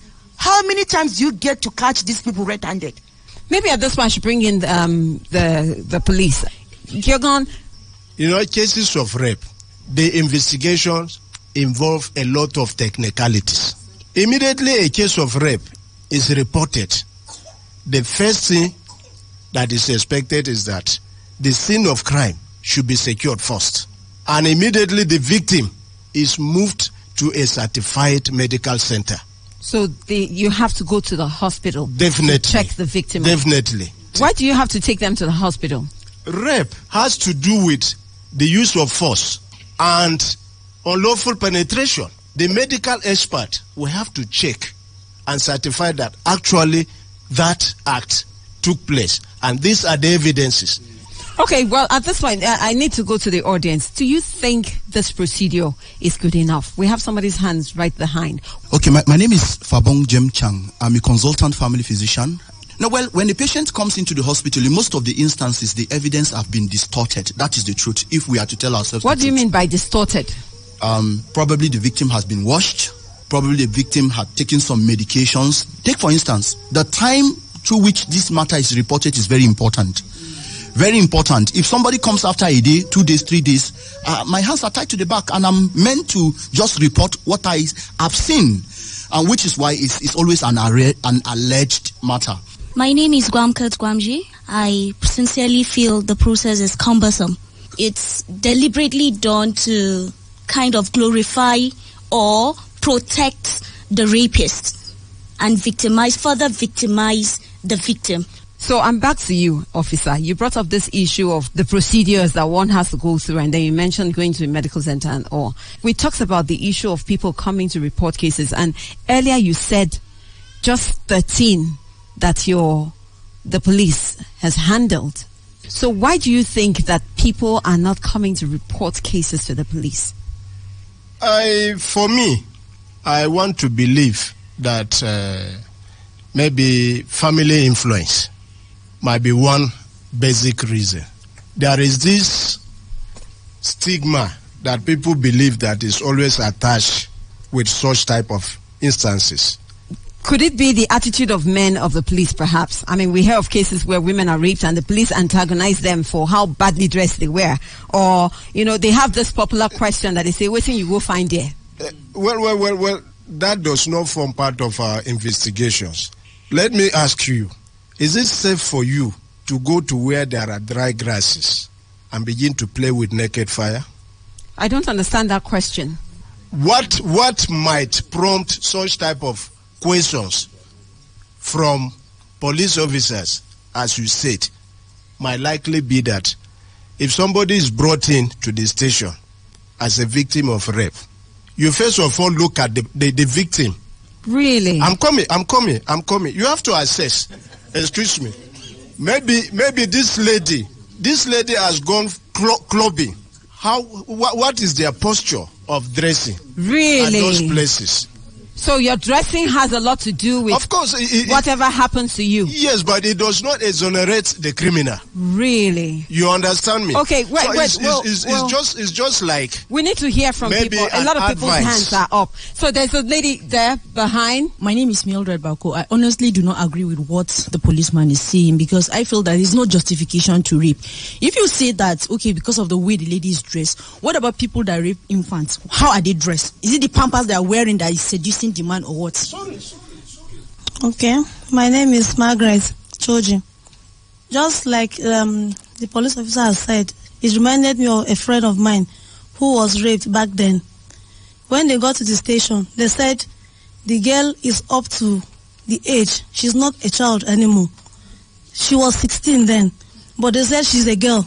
They can just go home, and that was how they dismissed the case. I felt very bad. I didn't even cry when she was raped. But when I heard of the police comments, I had to cry. My name is Clement Selbong. All the religions we practice in this nation, all of them preach high sense of decency and morality. Those books all have verses that do not lead somebody to desire your physical body, because if you tempt the man, the Lord God will take it against you, hold it against you. So are you justifying so what I'm that saying statement? is, no, what I'm saying is, I'm talking to both sides. It's not right for you to say you're raping somebody because the person is dressing indecently. It's not right. But then I'm also saying the holy books also warn us not to be dressing indecently. I'm Olajumoke Lakafa Shakim. If I see government officials, whether with the Ministry of Women Affairs or Child Welfare, that are not passionate about my case, I won't report. So you don't think they're passionate enough? I don't feel their passion. I'm sorry, but I don't feel their passion. Joseph, I'm back to you from the Ministry of Women Affairs, and I'm going to ask the same question. What do you think about what ACP Girgon has said? Just like my colleagues have spoken, the present Commissioner of Police is highly educated, and he has... You have not answered my question. Well, professionally, I think he has spoken, but for us in the Ministry of Women Affairs, honestly, it's not a perfect presentation. So, are you saying that ACP Girgon is wrong with that statement to say, even though, according to what he said, it does not change the investigation, but that the police can also tell you the way you are dressed is why that thing has happened to you? Well, it's not wrong, because two wrongs cannot make a right. And I think what I am saying here is that he has spoken and people contributed, and we... So you're saying he's right with what he said? Not so right. Yes. You actually need to take a stand. Yes. Is he right or he's not right? Well, he's right. I'm Stanley Stevens. My problem is with the police. I've had a case, a friend was raped and we went to the police station. And the first thing the policeman told us is, why are you crying so much? Is it your first time? How do I come back to you and get justice when I know you already have this mindset? There are mad women out there who don't dress up. Do you rape them? You're listening to Talk Your Own, Make Naija Better, and this is the Town Hall Meeting edition of the program. Today we're in Jos, looking at how strong the legal framework is against rape in Nigeria. We have on the panel ACP Girgon A. Grima, State Criminal Intelligence and Investigation Department, Jos. Jumai Madaki, State Coordinator, Women Trafficking and Child Labor Eradication Foundation, Watcliffe, and Joseph Dangwesam, Deputy Director, Child Welfare of the Ministry of Women Affairs. Now, let's talk about impediments to prosecuting rape cases. Just 18 convictions in Nigeria's legal history. Jumai, what's responsible for this low rate? Well, those are just figures. They don't just sound right. I personally, I've gone to court with about 10. This is within this year, and no one has been sent to jail or anything. Okay, let's hear from people. My name is Mary Wia. I am a lecturer with the Sociology Department, University of Jos. I think that the general attitude of blaming the victim is what makes it very difficult to even prosecute a case successfully so that you can get convictions. And then most of the times, what is usually done is mediation. People just mediate and then they make some kind of settlement and it just goes away. For one, to prove rape is very hard. I do more of defense, and I'll say that it's normally a walkover, when it comes to defending a perpetrator, a supposed or presumed perpetrator of rape, because to prove it is very hard, one. Two, reporting, like they have said, is a big deal because of the attitude of the society. When I say society, I include the law officials, the police, and even sometimes we in the society. Someone tells you I was raped. The first question you ask is, what were you wearing? Or what were you doing there? That attitude is enough. Then culture is there. There's sanctioned rape. If we look at the definition of rape, consent is key. As long as there is no consent, whether the consent was withdrawn halfway, as in you had started what you thought, I have hit the jackpot today, I'm going to have sex with this girl, and then she says no. The minute she says no, you have to stop. The law itself needs a review, really. I have a question. Does it feel like the law is working against victims? Yes! Thank you. We're going to take some more, but I have two questions quickly for ACP Giergon. Now, when a case has been reported to you, then the family begins to put pressure on the person that we don't want you to continue with the case. What happens then? Does the police throw out the case? I told you that if you like, as a complainant, come with your village head to beg. Nobody listens to you. Go to the court and tell the judge that you don't want the case. But we must definitely charge the case. Yes, it's not just about you. I'm talking about police stations generally. Would the police actually go ahead and throw out the case? Because if the person comes back to say, sorry, I don't want this case continued. I'm not everywhere, but the truth is, and I want everybody to know. What should be the standard for the police? Excuse me, ma'am. All cases of rape are not investigated at the divisional level. They are investigated at the state CID level. So, if you are frustrated by any division or outpost, you have every right to walk straight. In fact, not even me, go and meet the Commissioner of Police. Satmichit Solomon, is it true in your years of service, sir, have you come across any man being raped?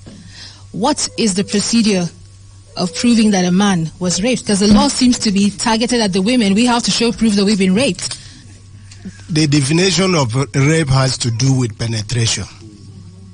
If a man is raped, he will narrate to the police how he was raped, where the penetration took place. The medical experts are there. It's the same procedure. It's only that the points of entry are different. I'm Patricia Pam. For women with disabilities, first of all, there's this disbelief.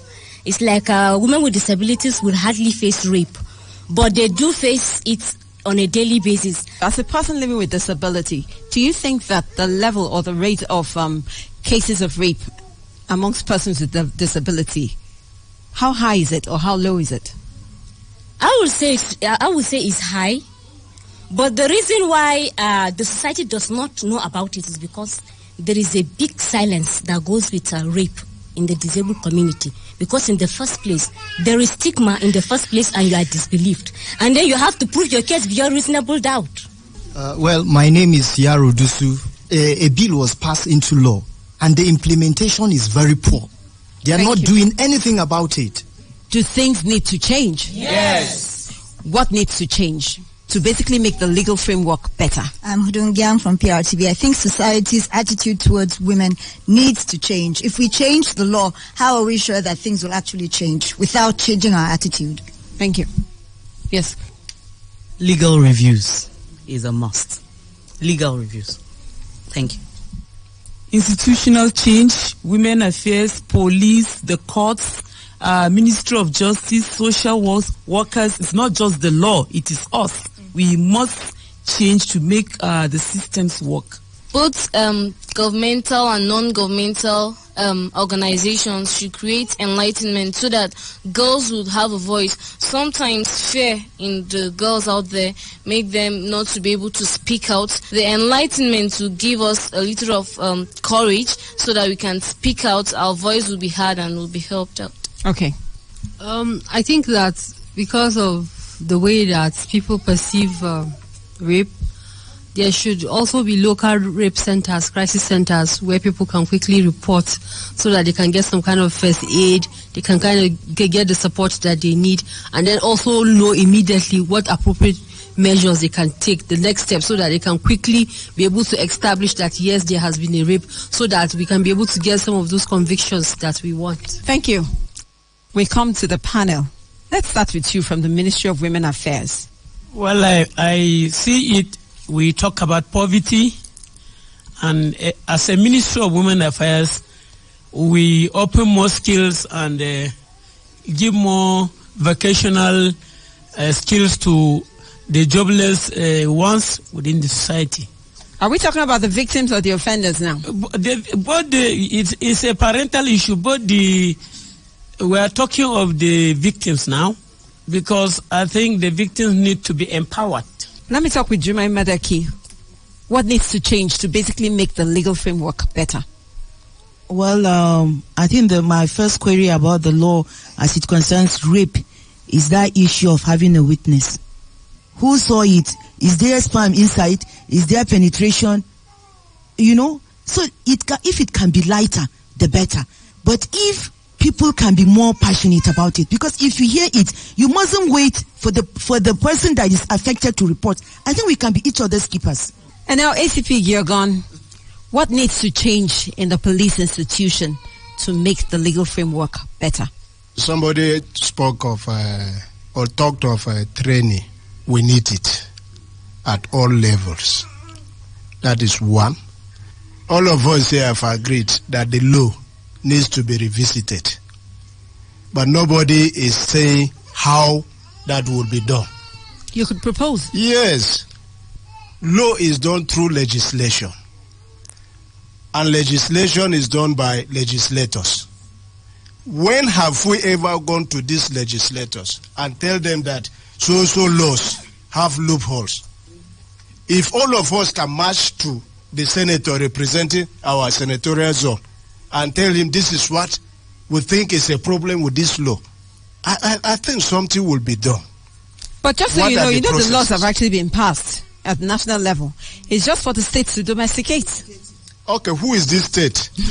Okay, don't go over that again. Thank you. Thank you very much. And that's how we come to the end of today's discussion. Remember, you can talk your own about this topic outside today's program on our Facebook page, Talk Your Own, Make Niger Better, and also on Twitter. Our handle is @TalkYourOwn. You can also reach us via SMS on 070-8282-1279. Thanks to our panelists, Jumai Madaki, State Coordinator, Women Trafficking and Child Labor Eradication Foundation, Whatclef. Joseph Dang Gwaisan, Deputy Director, Child Welfare of the Ministry of Women Affairs, and ACP Gyorgon A. Grima, State Criminal Intelligence and Investigation Department in Plateau State, where we've recorded this program. And my beautiful people in the audience, a big round of applause to you for all talking your own. Thank you. I am Afyong Basi. Join us next week on the same station for a fresh edition of Talk Your Own, Make Niger Better.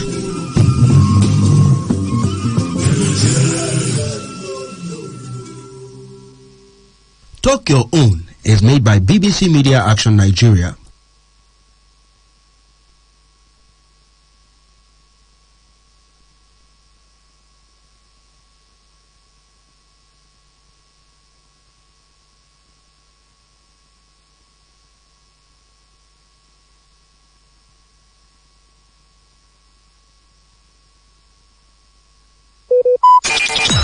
Talk radio. I listen to a lot of talk radio.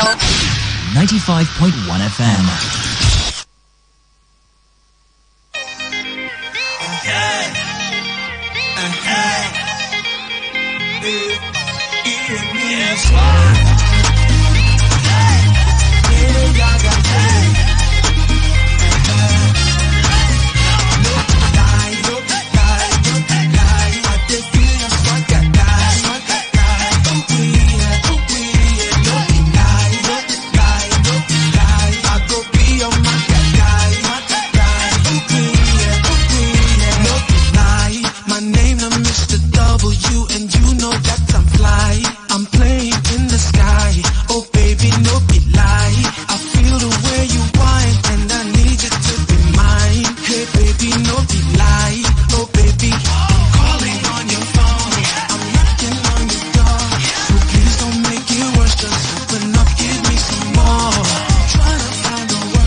Listen, I ain't tripping.